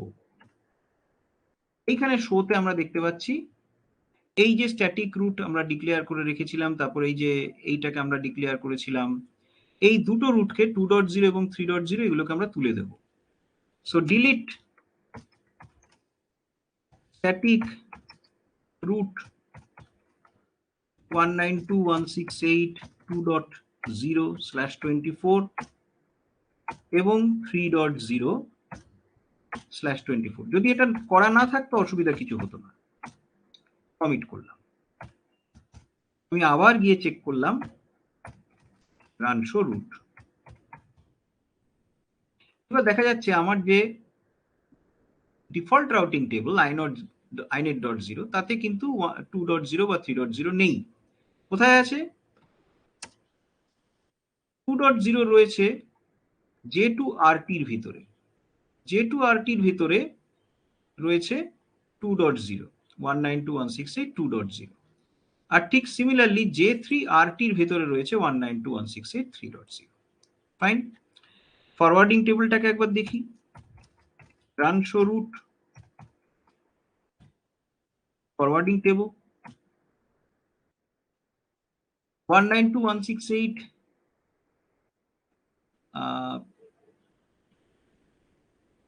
হ্যাঁ এটা তো হচ্ছে আমার default forwarding table. Default forwarding টেবিলে কিন্তু 192.168.2.0 বা 3.0 কেউ নেই। আর একটু নিচের দিকে নেমে যাই, এবার আমরা দেখতে পাচ্ছি J2RT-র রেসপেক্টে একটা ফরওয়ার্ডিং টেবিল তৈরি করেছে, রাইট। এটা তো আমরা বলেছিলাম ইনস্ট্যান্স টাইপ ফরওয়ার্ডিং।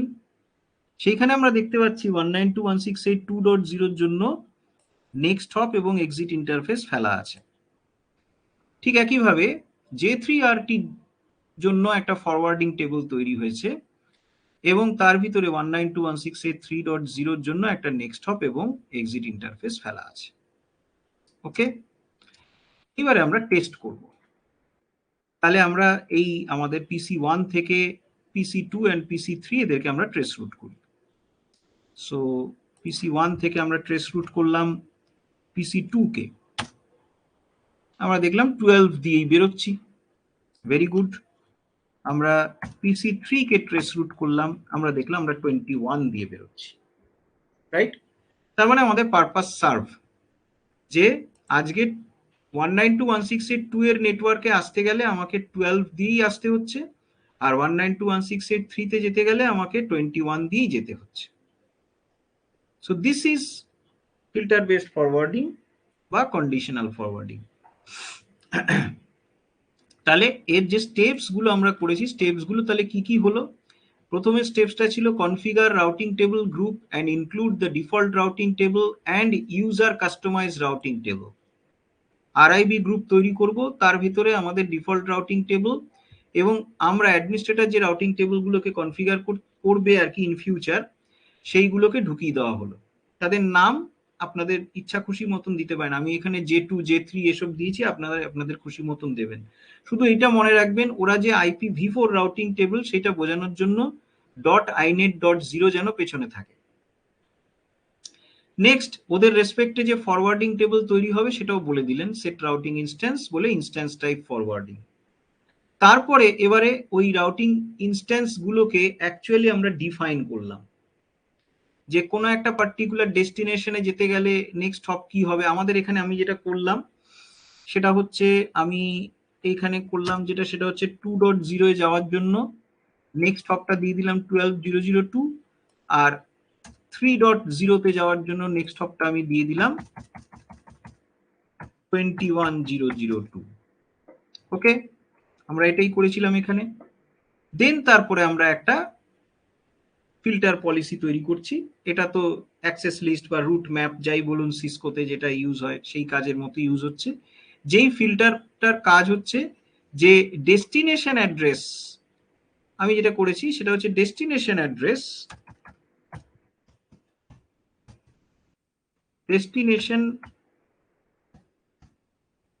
অ্যাড্রেস যদি এই নেটওয়ার্কটা যদি হয় 192.168.2.0/24, তাহলে যে রাউটিং ইনস্ট্যান্সটা ইউজ হবে সেটা হচ্ছে J2RT, অর্থাৎ কিনা নেক্সট হপ যেটা ধরবে 12002।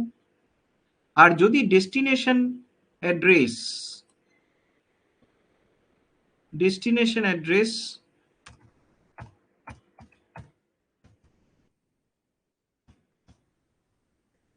যদি 192.168.3.0/24 যদি হয়, তাহলে যেই রাউটিং ইনস্ট্যান্স ইউজ হবে সেটা হচ্ছে J3RT, অর্থাৎ কিনা 21002 নেক্সট হপটাকে ধরবে। ধরে ফাইনালি এই পার্টিকুলার যে ফায়ারওয়াল ফিল্টারটাকে, এটাকে আমরা যেদিক থেকে ট্রাফিক পাঠাবো, মানে আমাদের 192.168.1, এইখানের যে ইনকামিং ইন্টারফেস সেখানে আমরা ইনপুট ফায়ারওয়াল ফিল্টার হিসেবে এটাকে বসিয়ে দিই। ওকে, ফাইন। এবার আমরা আরো কয়েকটা জিনিসে যাব, সেটা হচ্ছে ওই কোয়ালিফাইড নেক্সট টপিকটা দিতে। তাহলে আমরা একটা কাজ করি, আমরা এবারে ছোট্ট কিছু কাজ করলেই সেটা আমরা আবার আগের জায়গায় ফেরত আসবো। সেটা হচ্ছে আমি প্রথমত এই ইন্টারফেস থেকে ফায়ারওয়াল ফিল্টারটাকে তুলে দিই, তাহলেই কাজ হয়ে যাবে।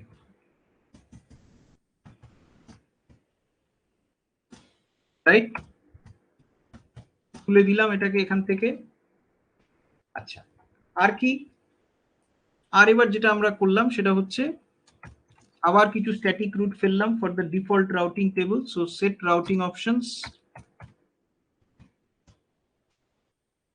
Static route. এবার ধরে নিন 192.168.3.0 জন্য, ওই দিকের জন্য আমি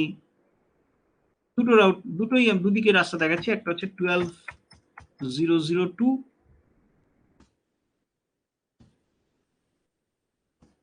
নেক্সট হপ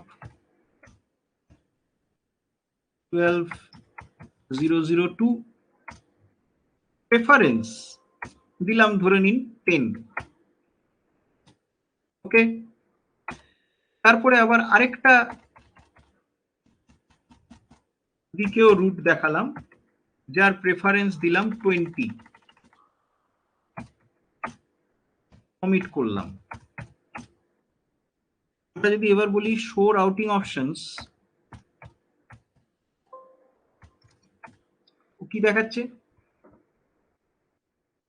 এইটাকে খেয়াল করুন। স্ট্যাটিক রুট যেখানে দেখাচ্ছে যে 192.168.3.0, তার মানে এখানে আসার জন্য ও দুটো নেক্সট হপ কি দেখাচ্ছে 12002, 21002, এবং দুটোরই প্রেফারেন্স দিয়ে দিয়েছে 20। অর্থাৎ কিনা আমরা যদি জাস্ট নেক্সট হপ হিসেবে যদি ডিক্লেয়ার করতে থাকি, তাহলে লাস্ট নেক্সট হপের জন্য যে প্রেফারেন্সটা দেবে সেটা কি ধরে নেবে সবকটা নেক্সট হপের জন্যই প্রেফারেন্স। তার মানে এখানে কিন্তু দুটো রুটই ইকুয়ালি গুড, কোনোটাই কারোর থেকে কম নয়। এবার ফরওয়ার্ডিং টেবিল যাকে জায়গা দেবে সেই হচ্ছে ব্যাপার। সিসকো হলে কিন্তু এই জায়গাতেই এটাকে অ্যাকসেপ্ট করে নিত।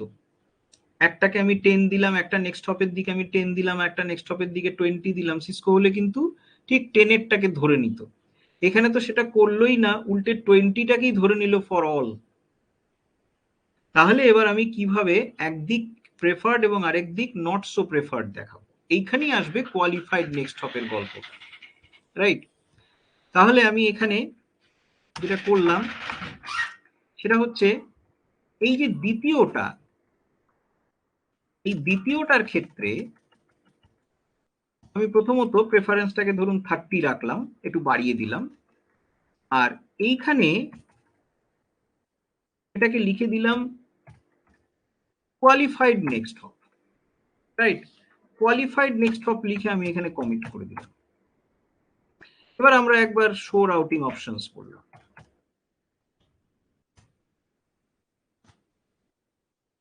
এইবার দেখুন কি দেখাচ্ছে। আচ্ছা, এটাকে একটু তুলতে হবে, এটাকে এখন ভুলে যান, এটাকে আমি তুলে দেবো একটু পরে, এরপরেই তুলে দেবো।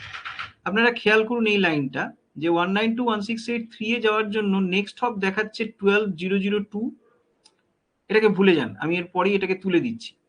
আর কোয়ালিফাইড নেক্সট হপ দেখাচ্ছে 21.002, যার নিজস্ব প্রেফারেন্স কিন্তু 30, whereas নেক্সট হপ যেটা, নেক্সট হপের প্রেফারেন্সটা হচ্ছে 20।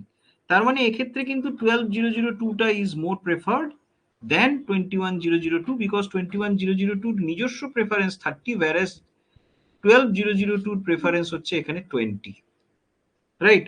সো এরকম ভাবে আমি যদি পরপর পরপর, সেটাকে আমরা ফ্লোটিং স্ট্যাটিক রুট বলি, যে একটা এরকম আমার 3-4টে স্ট্যাটিক রুট ফেলা আছে, একটা মোস্ট প্রেফার্ড, সেটাকে আমরা শুধুই নেক্সট হপ বলবো এবং তাকে আমরা একটা প্রেফারেন্স ভ্যালু দিয়ে রাখবো। এরপর বাকি সবকটাকে কিন্তু আমরা বলবো qualified next hop, qualified next hop, qualified next hop, এবং অ্যাকর্ডিংলি আমরা ওদের যেরকম যেরকম প্রেফারেন্স ভ্যালু দেব, ঠিক সেরকম সেরকম প্রেফারেন্স ভ্যালুই কিন্তু ওরা নেবে, রাইট? এবার এটাকে আমরা তুলে দিই, এই 21টাকে আমরা এখান থেকে তুলে দেব। তাহলে edit routing options, static route 192.168.3.0/24, আমরা যদি এখানে এখন শো করি, আমরা দেখতে পাচ্ছি যে নেক্সট হপের জায়গায় দুটো ঢুকে বসে আছে, আমি এইটাকে তুলে দেব। সো ডিলিট নেক্সট হপ 21.002, একবার শো করলাম, শো করলে এবার আমরা স্পষ্ট দেখতে পাচ্ছি যে নেক্সট হপ ইজ 12.002, যার preference 20, and qualified next hop is 21.002, যার প্রেফারেন্স 30। এরকম যদি আরো অনেকগুলো আমি নেক্সট হপ রাখতে চাইতাম in order of their preference, সবকটা কি বলতাম কোয়ালিফাইড নেক্সট হপ, আর একটা হয়তো 31.002, তাহলে সেটাকে আমি বলতাম কোয়ালিফাইড নেক্সট হপ, তার একটা মেট্রিক এই প্রেফারেন্স দিয়ে রাখতাম, আরেকটা হয়তো 41.002, তার একটা প্রেফারেন্স দিয়ে রাখতাম। সেগুলো কিন্তু সব সেপারেট সেপারেট প্রেফারেন্স বহন করবে, right? So qualified next hop হিসেবে আমরা যাকেই ডিক্লেয়ার করব, সে কিন্তু নিজস্ব একটা প্রেফারেন্স ভ্যালু বহন করতে পারে। আদারওয়াইজ আমরা যদি সবকটাকেই নেক্সট হপ বলতে থাকি, তাহলে কিন্তু একটাই প্রেফারেন্স ভ্যালু সবাই গ্রহণ করে চলবে, রাইট? এবার এই ক্ষেত্রে আমরা যেটা দেখতে পাবো সেটা হচ্ছে যে এখন যদি আমরা এখন ট্রেস রুট করি, আমাদের PC1 থেকে PC3 অবধি যদি আমরা এখন ট্রেস রুট করি, তাহলে 12 এর লিঙ্কটা দিয়েই সব সময় যাবে, বিকজ ওটাকেই তো প্রেফার্ড নেক্সট হপ হিসেবে ওই আছে, কারণ 20 হচ্ছে ওর প্রেফারেন্স ভ্যালু, আরেকজনের প্রেফারেন্স ভ্যালু হচ্ছে 30, সুতরাং সেটা কেউ নেবে না প্রথমেই। ফরওয়ার্ডিং টেবিলও যদি আমরা গিয়ে এখন দেখি, সো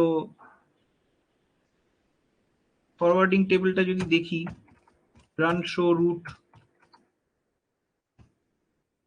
ফরওয়ার্ডিং টেবিল, আমরা দেখতে পাচ্ছি 192.168.3.0, তার জন্য 12.002টাকেই ধরে রেখেছে, রাইট? এইবারে আজকে যদি আমি এখান থেকে এখন যদি কন্টিনিউয়াস পিং যদি চালাই, বা আমরা কন্টিনিউয়াস পিং এর দরকার নেই, আজ ধরে নিন এই পার্টিকুলার লিঙ্কটা হয়তো ডাউন হয়ে গেল, রাইট? এই পার্টিকুলার লিঙ্কটাকে আমি হয়তো ডাউন করলাম, তো এটাকে আমরা কিভাবে ডাউন করব না, ডিসেবল দিয়ে। ডিসেবল মানে হচ্ছে ডাউন করে দেওয়া। সো জুনোসে গেলাম, গিয়ে disable set interface EM1 unit বা EM1 ডিসেবল।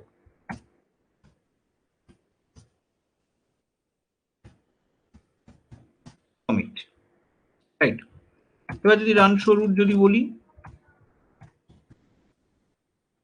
তাহলে 3 এর জন্য আমরা দেখতে পাচ্ছি 21002 কেই ধরে নিয়েছে, কারণ ওই তো এবার নেক্সট কোয়ালিফাইড নেক্সট হপ তো ওই রয়েছে, ফরওয়ার্ডিং টেবিলও তাই করবে। আমরা যদি এই ডিসেবলটাকে যদি আমরা এখন আবার ডিলিট করে দিই, delete interface EM1 disable commit যদি করি, আমরা যদি আবার রান শো রুট যদি বলি, আবার দেখতে পাবো টাইম লাগবে, ফরওয়ার্ডিং টেবিলটা ধরে রেখেছে ওটা, হ্যাঁ আবার এখানে 12 এসে গেছে, রাইট? ওকেই দেখাচ্ছে যে ওই প্রেফার্ড হবে বিকজ ওর হচ্ছে 20। একটা জিনিস একটু বলে রাখি, সেটা হচ্ছে আজকে যদি ধরুন উল্টো দিকে যদি গল্পটা হয়, তার মানে এইখানটায় যদি আমি ডিসেবল করি তাহলে কি হয় দেখা যাক। অর্থাৎ কিনা জুনিপার 2 এর যে EM1 আছে এইটাকে যদি আমি ডিসেবল করি তাহলে কি হয় দেখা যাক। Set interface EM1 disable commit, right? এইটাকে যদি আমি ডিসেবল করে দিই, এইবার আমি যদি এখন জুনিপার 1 এ যাই, জুনিপার 1 এ গিয়ে যদি রান শো রুট যদি বলি, তাহলে কিন্তু ও 3 এর জন্য দেখুন ও কিন্তু সেই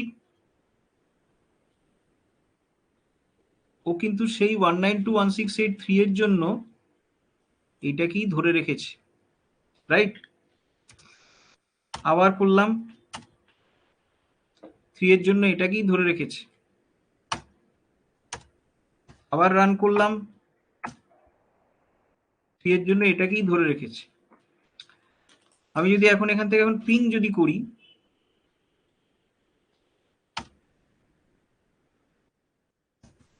ধরে নেওয়া যাক পিং 192.168.3.2, কিন্তু পিং পাবে না, রাইট? এই সমস্যাটাই কিন্তু আপনারা পড়তে পারেন, এবং অ্যাকচুয়ালি এই জায়গাটাতেই রাউটিং টেবিলগুলোর কাজ হয়। রাউটিং টেবিলগুলো রাউটিং প্রোটোকলস গুলোর কাজ হয়। রাউটিং প্রোটোকলস গুলো কিন্তু সবসময় আজকে যখনই এইরকম একটা সিচুয়েশন হবে, তখন কিন্তু এই ইন্টারফেসটা যে অলরেডি ডাউন হয়ে গেল সেইটা কিন্তু ও জানতেই পারবে যদি এখানে একটা রাউটিং প্রোটোকল কাজ করে, বিকজ সঙ্গে সঙ্গে প্রোটোকল নেইবারহুডটা কেটে যাবে। প্রোটোকল নেইবারহুড কেটে গেলে ও সঙ্গে সঙ্গে অন্য দিকের রাস্তাটাতে সেটেল করে যাবে। But this is a static route, এটা তো অ্যাডমিনিস্ট্রেটর নিজে ফিক্স করে দিয়েছে। এবার উল্টো দিকে এটা যদি ডাউনও হয়ে যায়, এই লিঙ্ক তো নিজে আপ আছে। হ্যাঁ, এবার যদি দুটো একেবারে ডাইরেক্টলি পয়েন্ট টু পয়েন্ট যদি লাগানো থাকতো সেটা আলাদা ব্যাপার, কিন্তু এখানেও কি দেখছে যে আমার তো এই লিঙ্কটা আপ আছে, বিকজ তো সুইচে কানেক্টেড।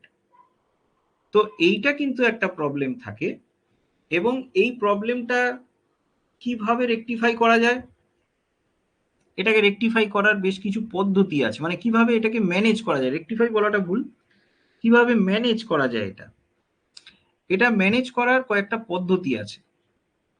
একটা পদ্ধতি হচ্ছে, ধরুন আজকে যদি ফাইবার অপটিক্স বা এইসব যদি ইউজ হয়, ওদের সেই মানে যদি ইউনিডিরেকশনাল লিঙ্ক যদি হয়ে যায়, তাহলে ওদের ওটা বোঝার একটা রাস্তা থাকে যেটাকে অ্যাকচুয়ালি বলে UDLD বা unidirectional link detection, UDLD, right? So UDLD দিয়ে ডিটেক্ট করতে পারে যে হ্যাঁ আমি হয়তো আপ আছি কিন্তু উল্টো দিকে ডাউন হয়ে গেছে, এটাও বুঝতে পারে।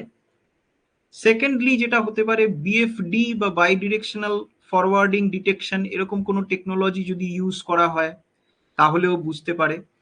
আদারওয়াইজ আরেকটা হচ্ছে যেটা আমরা অনেক সময়ই করে থাকি, মানে ইনফ্যাক্ট আপনারা সবাই করেন, যেটা সেটা হচ্ছে যে ওই একটা চালিয়ে রাখা, প্রোব চালিয়ে রাখা, রাইট? একটা প্রোব চালিয়ে রাখা যে ওই পার্টিকুলার এন্ডটা রিচেবল কিনা।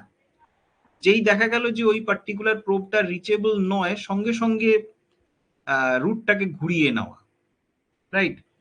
এইটা এইভাবে করা যায়, এই 3 ভাবে জিনিসটাকে করা যায়। অর্থাৎ কিনা যদি ফাইবার অপটিক্স থাকে তাহলে UDLD অথবা BFD, অথবা যদি আমরা ওরকম কোনো প্রোব চালিয়ে রেখে দিই যে আমাদের উল্টো দিকের যে ইন্টারফেসটা আছে মানে 12002 ও রিচেবল কিনা।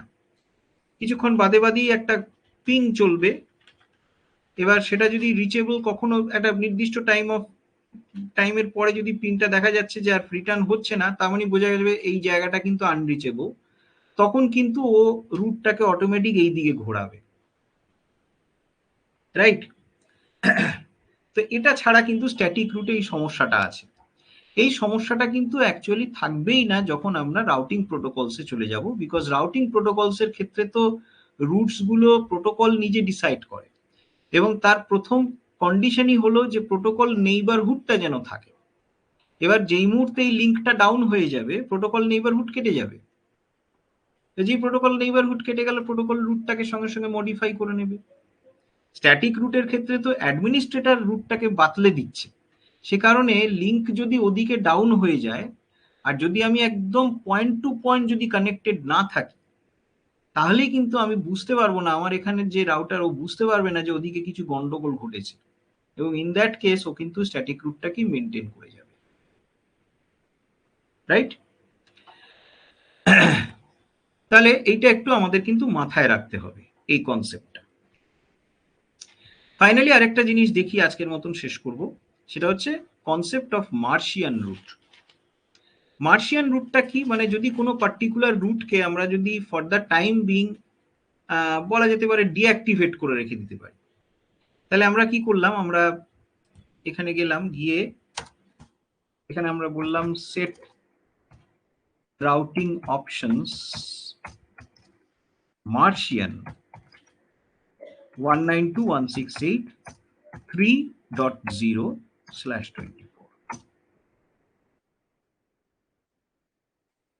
attribute value নেক্সট অফ চাইছে নাকি,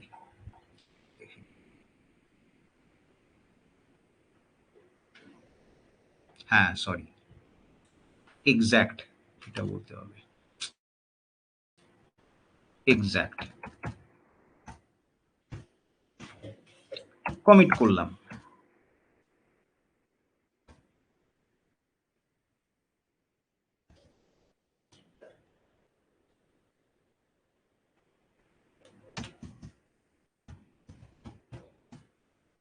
এবার আমরা যদি রান শো রুট যদি বলি, তাহলে দেখুন 192.168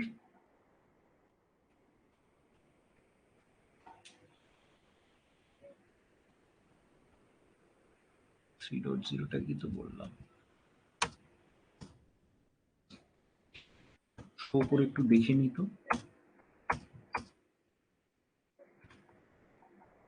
রাউটিং অপশনস মার্শিয়ান সেট করেছি, ও এটা এক্স্যাক্ট বলা আছে,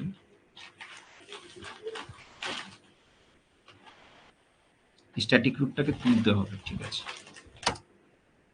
delete routing options static route 192.168.3.0/24 commit run show root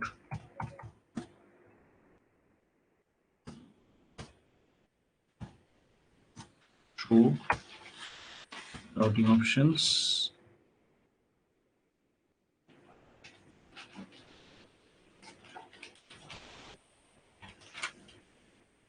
Martians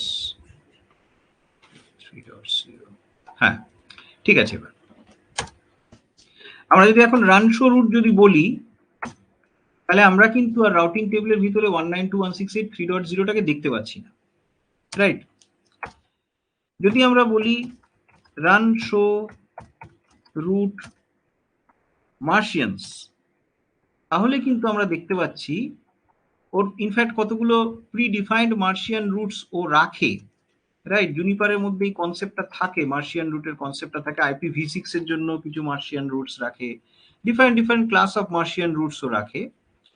তো তার মধ্যে এই যে inet.0তে আমি দেখতে পাচ্ছি 192.168.3.0 এক্স্যাক্ট এইটাকে ডিসঅ্যালাউড দেখাচ্ছে, রাইট?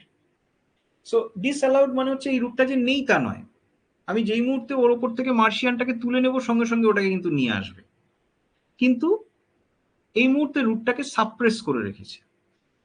ফরওয়ার্ডিং টেবিলে কিভাবে দেখাচ্ছে, run show root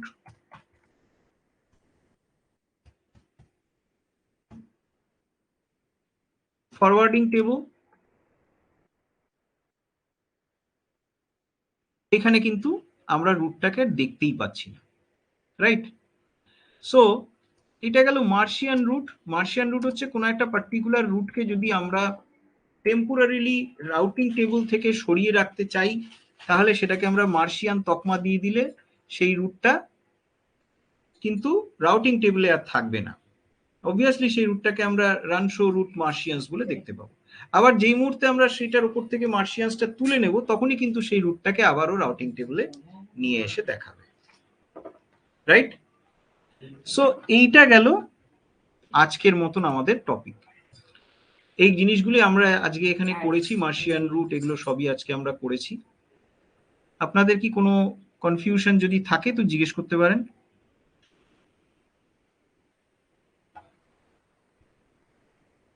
any confusion?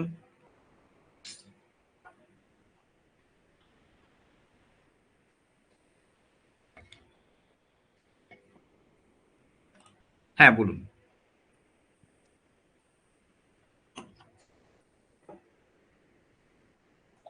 হ্যাঁ বলুন, শুনতে পাচ্ছি। স্যার আসসালামু আলাইকুম। হ্যাঁ বলুন। স্যার এই আমি একটা জানতে চাইছিলাম, জানার জন্য বলছিলাম যে লোড ব্যালেন্সিং এর রুট লোড ব্যালেন্সিং এর রুটটা আমাদের রুট করাটা মানে এক রুট থেকে আরেক রুটে, মানে এইটা দেখলাম, কিন্তু আমি বলতে চাই আরেকটা, যে আমার যদি দুটো আইএসপি বা তিনটা আইএসপি থাকে এবং সেটা ব্যান্ডউইথ যদি আমি ভাগাভাগি করতে চাই, তো সেক্ষেত্রে কি কোনো সিস্টেম এখানে আছে বা সেটা হবে, সেটা হচ্ছে ব্যান্ডউইথের ব্যাপার যেটা, সেটা আপনি পাবেন হচ্ছে ট্রাফিক ইঞ্জিনিয়ারিং এ। মানে আমরা যখন এমপিএলএস ট্রাফিক ইঞ্জিনিয়ারিং যখন করব, আমরা তো কিউএস টা করছি না সেইভাবে, কিন্তু এমপিএলএস এর যখন ট্রাফিক ইঞ্জিনিয়ারিং আমরা করব, সেই সময় আপনি দেখতে পাবেন যে আমার যদি এরকম দুটো মাল্টিপল লিংক যদি থাকে, দুটো আইএসপির দিকে যাচ্ছে দুটো লিংক, এবার তার মধ্যে আপনি কিন্তু ব্যান্ডউইথ রিজার্ভ করে রেখে দিতে পারেন, যে একটার জন্য ধরুন আপনি দিলেন 50 এমবিপিএস, আরেকটাকে আপনি দিলেন 100 এমবিপিএস। এমনকি এটাও করতে পারেন যে নির্দিষ্ট কিছু কাস্টমার তারা হয়তো একটা পার্টিকুলার, তাদের একটা পার্টিকুলার লেভেল সুইচড পাথ তারা ফলো করবে, যে লেভেল সুইচড পাথটাতে 50 এমবিপিএস দেওয়া আছে। আরেকটা ক্লাস অফ কাস্টমার, তাদেরকে আপনি হয়তো আরেকটা লেভেল সুইচ পাথ দিয়ে রাখলেন, যারা হয়তো 25 এমবিপিএস পাচ্ছে। তো এইভাবে কিন্তু আপনি ওটা করতে পারবেন যখন আপনি ট্রাফিক ইঞ্জিনিয়ারিং করবেন। বাট তার আগে এখানে ব্যান্ডউইথ করা যাবে না, বুঝতে পারলেন? এখানে ব্যান্ডউইথটা করা যাবে না। বুঝতে পারছি স্যার, কিন্তু স্যার এটা কি করা যাবে যে একটা দুটো আইএসপির মধ্যে আমি হ্যাঁ ইয়ে চালাচ্ছি, ব্যান্ড দুটো আইএসপির মধ্যে ধরেন 20 মেগা করে ব্যান্ডউইথ দেয়া আছে, তো আমরা সবসময় যে কোনো একটা চালাতে পারি, যে কোনো একটা আইএসপি চলতে থাকে, আর একটা ডাউন হলে তখন আরেকটা আসে। হ্যাঁ, তো আমার যদি এরকম সিস্টেম করা যায় যে আমি 20 মেগাওয়াট শেষ হয়ে গেছে একটা আইএসপির, তো শেষ হওয়ার সঙ্গে সঙ্গে সে আর একটা আইএসপির সঙ্গে ওই 20 মেগার সাথে আর একটা আইএসপির 21 মেগাবাইট লাগতেছে, ওখান থেকে 1 মেগাবাইট নিল, কিন্তু এই আইএসপিটাও লাইনে আছে। এরকম কোনো সিস্টেম করা যায়? বুঝতে পেরেছি। মানে একটার ধরুন যখন ব্যান্ডউইথ ফেল, মানে যখন শেষ হয়ে গেল, ব্যান্ডউইথ ইউজ করতে দিয়েছে 20 এমবি ইউজ করতেছে, শেষ হয়ে গেল, তখন আপনি আরেকটার কাছ থেকে ধরুন ব্যান্ডউইথ মানে ইয়ে করলেন, মানে হায়ার করলেন, বা ব্যান্ডউইথ আপনি বড় করলেন আর কি ওর কাছ থেকে। জি জি, সেইগুলো সবই আপনার ট্রাফিক ইঞ্জিনিয়ারিং দিয়ে সবই হয়। বাট সেইটা একটু দেখতে হবে, সেটা আপনার ওই অটো ব্যান্ডউইথ বা ওই যে ব্যাপারগুলো রয়েছে ট্রাফিক ইঞ্জিনিয়ারিং এ বা ফেইল ওভার, সেইগুলোতে করা যাবে ঠিকই, কিন্তু এগুলো একটু টোপোলজিটাকে সেইভাবে বানিয়ে নিয়ে দেখতে হবে। করা যাবে, ডেফিনেটলি সেটা করা যাবে। আর একটা স্যার, ওই রিডান্ডেন্সি, একটা ডাউন হলে আরেকটা হবে, এটা কত সেকেন্ডের মধ্যে হয়ে যাবে স্যার? দেখুন, এইটা ডিপেন্ড করছে অনেক কিছুর উপরে। সেটা হচ্ছে যে প্রথমত হচ্ছে যে রিডান্ডেন্সির জন্য, রিডান্ডেন্সি তো অনেক রকম ভাবে হয়। ধরুন আজকে যদি নর্মালি আমরা যদি কাস্টমার লেভেলে যদি ভাবি, মানে ধরুন যেখানে এন্ড পয়েন্ট হয়ে যাচ্ছে, এন্ড পয়েন্টে যেটা হয় যে সাধারণত দেখবেন ভিআরআরপি বা এরকম কোনো একটা রিডান্ডেন্সি, মানে যেখানে গেটওয়ের প্রশ্ন থাকে আর কি, সেখানে মাল্টিপল গেটওয়ে সেটা ভিআরআরপি দিয়ে হয়তো ম্যানেজ করা হচ্ছে, যে একটা গেটওয়ে ডাউন হলে আর একটা গেটওয়ে সঙ্গে সঙ্গে কাজ করতে শুরু করছে। এবার সেটা ডিপেন্ড করছে ভিআরআরপি কত তাড়াতাড়ি আপনি প্রিএমশন ইন্টারভালটা রাখছেন। প্রিএমশন ইন্টারভাল যত কম রাখবেন তত তাড়াতাড়ি সুইচ ওভার হবে, মানে একটা ডাউন হলে সঙ্গে সঙ্গে আরেকটা এসে যাবে। এটা হচ্ছে প্রিএমশন ইন্টারভাল। আচ্ছা, এবারে ব্যাপার হচ্ছে যে আপনি যদি এখন এর কথা যদি ভাবেন, যে এমনি ব্যাকবোন লাইনের কথা যদি ভাবেন, যেখানে অবভিয়াসলি ভিআরআরপি কাজ করবে না, সেখানে তো ধরুন কাজ করবে বিজিপি বা এরা কাজ করবে। এবার সেইখানে আজকে এই যে ট্রাফিক ইঞ্জিনিয়ারিং এর কথা যেটা বললাম, ট্রাফিক ইঞ্জিনিয়ারিং এর এক্স্যাক্টলি এটাই মানে অন্যতম এটাই কাজ, যে একটা পার্টিকুলার সাইট যদি কখনো ডাউন হয়ে যায় তাহলে ইমিডিয়েট খুব তাড়াতাড়ি সেই জায়গাটাকে রিকভার করা। সেটা দেখবেন যদি আপনি ট্রাফিক ইঞ্জিনিয়ারিং এ যদি ওই ফাস্ট রিরুট বা এইরকম কোনো টেকনোলজি যদি ইউজ করেন, তাহলে কিন্তু উইদিন মিলিসেকেন্ডস কিন্তু ওটা রিকভার হয়ে যায়, মানে খুব কম টাইম ইন্টারভালের ভিতরে কিন্তু এটা রিকভার্ড হয়। বুঝতে পারলেন? বুঝতে মানে পারছি। সেই ক্ষেত্রে মানে মানে ডাউন টাইম খুবই কম থাকে আর কি, খুব তাড়াতাড়ি রিকভার্ড হয়। স্যার সেক্ষেত্রে স্যার আমি মানে ওনাদের কাছ থেকে শুনি যে রিডান্ডেন্সির ক্ষেত্রে যদি মিলি সেকেন্ডের ট্রান্সফার হয়, তো ওনারা আমাদের সিস্টেম করে দিচ্ছে যে আপনারা হ্যাঁ ম্যানুয়ালি চেঞ্জ করে দিবেন।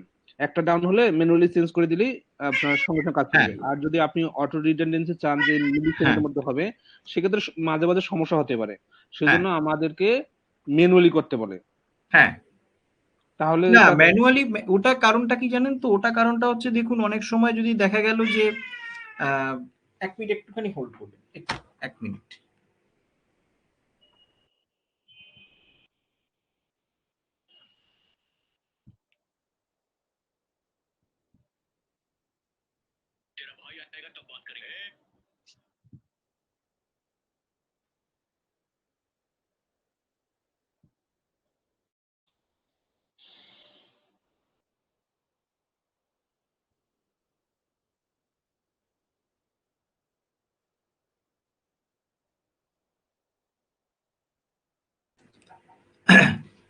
হ্যাঁ, এটা হচ্ছে যে অ্যাকচুয়ালি ওরা যেটা সাজেস্ট করে যে আপনি আরেকবার একটু আমাকে বলুন কোয়েশ্চেনটা, যে 2 সেকেন্ড কি একটা বলছিলেন?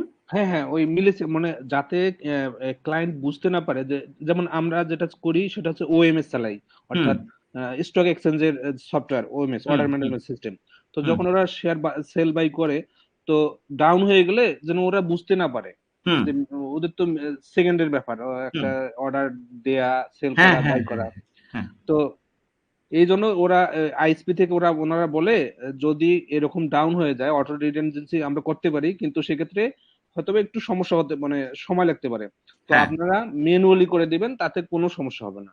মানে হ্যাঁ হয়তো বা একটু এক এক এক- 1 মিনিট হয়তো লাগতে পারে, হ্যাঁ কিন্তু এটা খুব ভালো হবে, এইভাবে বলে তারা, সাজেস্ট করে। হ্যাঁ হ্যাঁ হ্যাঁ না, এইটার কিছু কারণ থাকতে পারে। প্রথম কথা হচ্ছে যে অটো রিডান্ডেন্সির জন্য হয়তো যে টাইমার্স গুলো ওখানে ইউজ হচ্ছে, সেই টাইমার্স গুলো হয়তো একটু বেশি করা আছে, রাইট? এটা আচ্ছা। একটা হতে পারে, যেটা হয়তো ম্যানুয়ালি করলে খুব তাড়াতাড়ি হয়ে যাবে, কিন্তু অটো রিডান্ডেন্সি করতে হয়তো একটু সময় লাগতে পারে। এটা একটা কারণ হতে পারে। দ্বিতীয়ত হচ্ছে অনেক সময় কি হয়, ধরুন আজকে বিজেপি বা এগুলো যখন কাজ করছে, সেই ক্ষেত্রে বিজেপি পার্টিকুলারলি যখন ধরুন একটা পার্টিকুলার রুট যদি ইনস্ট্যান্টলি যদি ফ্ল্যাপ করলো, জি। এবারে কিন্তু সেই রুটটাকে আমরা যখন বিজেপি করব তখন দেখবেন যে সেই রুটটাকে কিন্তু ড্যাম্পেন করে, মানে রুটটাকে কিন্তু তখন ও স্টেল রুট হিসেবে, একটা মানে আনইউজড রুট হিসেবে, সাপ্রেস রুট হিসেবে রেখে দেয়।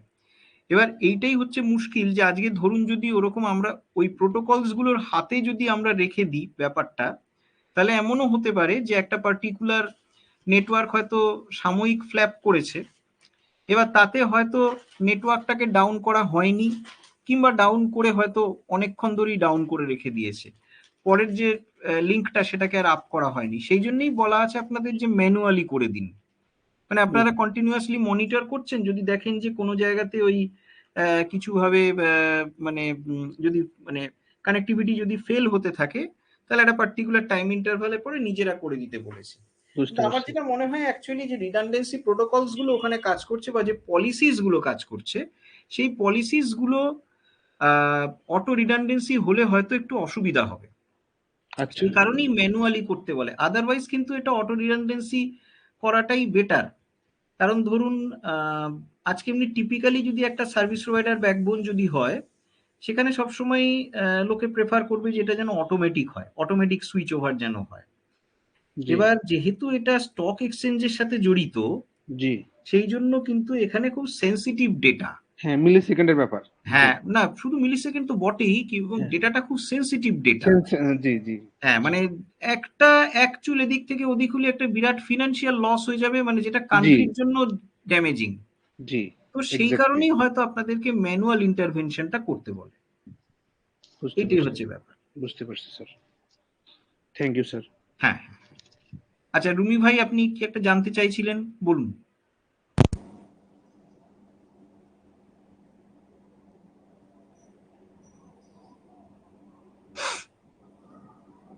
হ্যালো। জি, শুনতে পাচ্ছেন? হ্যাঁ হ্যাঁ, শুনতে পাচ্ছি, বলুন। আচ্ছা, সেটা হচ্ছে ভাইয়া যেটা একটু আগে বললো, হ্যাঁ আমাদের এই ধরনের কাজ আর কি বেশি হয়, যে রিটার্নেন্সির কাজগুলো। হ্যাঁ তো যে আমরা কিছুদিন আগে একটা গুরুত্বপূর্ণ অফিসে কাজ করলাম, সেটা রিটার্নেন্সি 1 সেকেন্ডও হবে না, মানে ফেল হবে না পিন। হ্যাঁ তখন মানে কোনটা যাচ্ছে কোনটা আসতেছে বোঝার কোনো উপায় নেই। সেটা হ্যাঁ হচ্ছে আমরা 2টা SRX দিয়ে ওইটার রেটের উপরে একটা ভার্চুয়াল ক্লাস্টার বলে, এটা ক্লাস্টার হ্যাঁ করে। হ্যাঁ হ্যাঁ, আপনি সেই ছবি পাঠিয়েছিলেন হ্যাঁ আমাকে। হ্যাঁ হ্যাঁ, ওইটাই আমরা জেনারেলি করি, এবং আমার বাংলাদেশে যত প্রকার গুরুত্বপূর্ণ অফিস আছে ওইটার হ্যাঁ উপরেই আছে। কিন্তু ফেল মানে একদম পারফেক্টলি টেস্টিং করে এটা দেওয়া হয়, যে আমরা কেবল খুলে আমরা পিং চালিয়ে দেখাই যে কোনো প্রকার পিং লস আছে কিনা। দেখ, পিং লস থাকে না অ্যাকচুয়ালি। হুম আর হুম হুম ম্যানুয়ালি যেটা করা হয়, ম্যানুয়ালি ওনারা ওইটা তো আমাদের তো 2টা সুইচ থাকে, 2টা হুম, SRX থাকে। তো SRX এ 2টার জন্য একটা আইএসপি থেকে একটা আইএসপি কিন্তু 2টা লিংক যাবে 2 সাইডে, না হলে তো হ্যাঁ হবে না। তো হ্যাঁ ওইটা হ্যাঁ হ্যাঁ, অনেকে করে কি সুইচ থাকে না, এই জন্য একটার উপর দিয়ে রাখে, যখন একটা রিটার্ন নেন ফেল করে তখন মানে খুলে আর একটা, এরকম আর কি করে। আচ্ছা। তো এরকম আর কি। তো রিটার্নেন্সি ইস্যুটা আসলে খুবই গুরুত্বপূর্ণ, বা এক এক জায়গায় এক এক ধরনের সিস্টেমে করে আমি দেখছি, কিন্তু হ্যাঁ আমরা হ্যাঁ এইভাবেই হ্যাঁ করি। হ্যাঁ হ্যাঁ হ্যাঁ।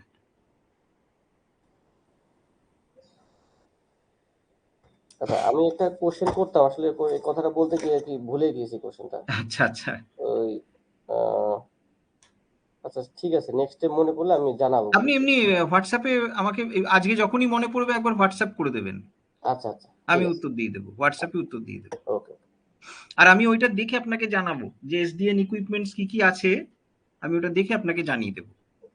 হ্যাঁ হ্যাঁ, এসডিএনটাও আসলে গুরুত্বপূর্ণ, এটা একটু। হ্যাঁ, মানে এসডি ওয়ান ইকুইপমেন্ট আমাদের জুনিপারে কি আছে আমি দেখে আপনাকে জানিয়ে দেবো। আচ্ছা আচ্ছা, ধন্যবাদ।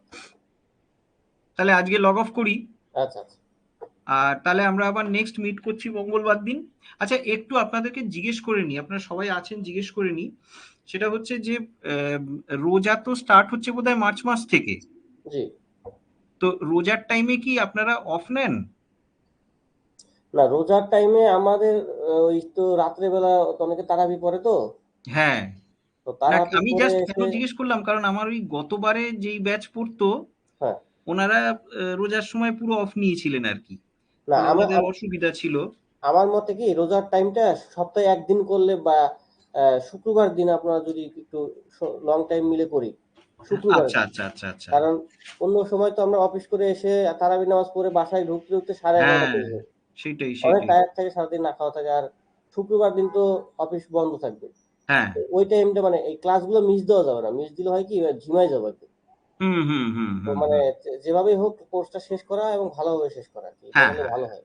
হ্যাঁ, অন্যদের কি হয়, জাকির ঠিক ভাই আছে, তোমার কি? আপনারা ওই মানে ওইটা তাহলে যেরকম আপনারা ডিসাইড করবেন আমি সেই রকমই করব, মানে হ্যাঁ আপনাদের হ্যাঁ, জাকির। সুবিধা মতন ইয়েতেই হ্যাঁ, করব ওই আমি। শুক্রবার দিন করলে ভালো হবে, কারণ মানুষ মানে কনসেন্ট্রেট থাকে না, না হলে অন্য দিন করলে। ঠিক আছে ঠিক আছে, তাহলে সেরকম ভাবেই করব। তাহলে আপনারা একটু আমাকে ওই যখন শুরু হবে তার আগে একটু বলবেন আমাকে। হ্যাঁ, অবশ্যই অবশ্যই। আচ্ছা, জাকির ভাই কি একটা জিজ্ঞেস করছিলেন আমাকে?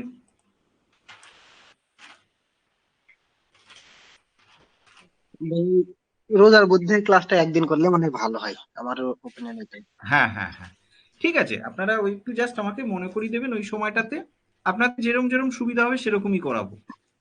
আচ্ছা ভাই, আমি এই টপিক মানে আজকের ক্লাসের কোশ্চেন না, কোশ্চেনটা একটু আলাদা, অন্য ক্লাসের। হ্যাঁ ওই হচ্ছে সাব ইন্টারফেস, মানে যেগুলো আছে আমাদের হচ্ছে দেখা যাচ্ছে ইউনিট 1, ইউনিট 0, ইউনিট হ্যাঁ এরকম এই সাব ইন্টারফেস গুলা কখন ব্যবহার হয়? আর হচ্ছে অ্যাকচুয়ালি সাব ইন্টারফেস ইউনিট 0 তে যেটা ব্যবহার হচ্ছে, যে আইপি বসানো হচ্ছে সেই আইপি তে দেখে পিং পাই, কিন্তু হ্যাঁ ইউনিট 1 বা অন্য ইউনিট গুলোতে বসালে, অন্য সাব ইন্টারফেসে বসালে সেটা তো আর পিং পাই না দেখি। হ্যাঁ হ্যাঁ হ্যাঁ হ্যাঁ হ্যাঁ সাব ইন্টারফেস গুলো আমি বলি, সেটা হচ্ছে যে অ্যাকচুয়ালি দেখবেন আহ, যতক্ষণ না আপনি ভিল্যান ট্যাগিং ইউজ করবেন, আচ্ছা। যতক্ষণ না আপনি এনক্যাপসুলেশন ভিল্যান ট্যাগিং বলবেন, ততক্ষণ কিন্তু ও অন্যান্য আর ইউনিট নেবে না। ঠিক আছে, এবার ভিল্যান ট্যাগ নিলে তখনই কিন্তু অন্যান্য ইউনিট গুলোকেও নেবে, আদারওয়াইজ ও কিন্তু শুধু ইউনিট 0 নিয়েই কাজ করে, ইউনিট 1, 2 আর কিচ্ছু নেবে না। ঠিক যেরকম সিসকোতে হয়, সিসকোতে ব্যাপারটা কি আমাদের কাছ থেকে অনেকটা ব্যাপারটা সহজ রাখে, জুনিপার ব্যাপারটা এক্সপোজ করে দেয়। সিসকো যেটা করছে, সিসকো কিন্তু অ্যাকচুয়ালি ওই একটা কোনো লজিক্যাল ইউনিটেই কিন্তু আইপিটাকে নেয়, কিন্তু সিসকো সেটা আমাদের সামনে আর এক্সপোজ করে না। সিসকোতে আমরা কি করি, ইন্টারফেস F0/0 বললাম, কোনো হ্যাঁ ইউনিট হ্যাঁ বলি না, ডাইরেক্টলি বলে দিই আইপি অ্যাড্রেস অমুক তমুক, হয়ে গেল। হ্যাঁ। কিন্তু সিসকোতেই এই জিনিসটা আমাদের সামনে মানে তখন এক্সপোজড হয় যখন আমরা ওই সাব ইন্টারফেস বানাই, যখন আমরা ওটাকে ওই ভিলান এনক্যাপসুলেশন করি আর কি। তো এবার জুনিপার এটা গোড়া থেকেই খুব ট্রান্সপারেন্ট রেখেছে।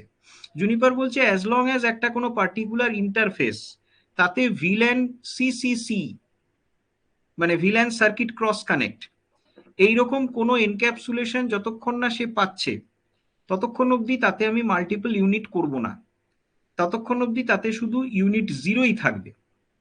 এবার যেই মুহূর্তে ওকে আমি ভিলেন এনক্যাপসুলেশন দেব, তার মানেই হচ্ছে এবার ওকে আমাকে ভাঙতে হবে, লজিক্যাল যে আরো যে ভাগগুলো সেগুলো সব বের করতে হবে এবারে। এবার তখন দেখবেন লজিক্যাল ইউনিটস গুলো, ইউনিট 1, ইউনিট 2, ইউনিট 3 সব কটা তখন কাজে লাগবে। দেখবেন আমরা যখন ইন্টারভিলেন কমিউনিকেশন করব, তখন হুম। কিন্তু ওই আপনার ইউনিট 1, ইউনিট সব কাজে আসবে। কিন্তু রাইট আচ্ছা নাও এখন এই মুহূর্তে যেহেতু আমরা কোনো রকম ভিলানের কাজ করিনি, সেই জন্য শুধু ইউনিট 0 নিয়ে আমাদের কাজ করতে হচ্ছে। আচ্ছা। বুঝতে পারলেন তো? জি, বুঝতে পেরেছি। আর কোনো কোয়ারি? না, আর কোনো কোয়েরি নেই। ঠিক আছে, ঠিক আছে, তাহলে আজকে লগ আউট করি। জি।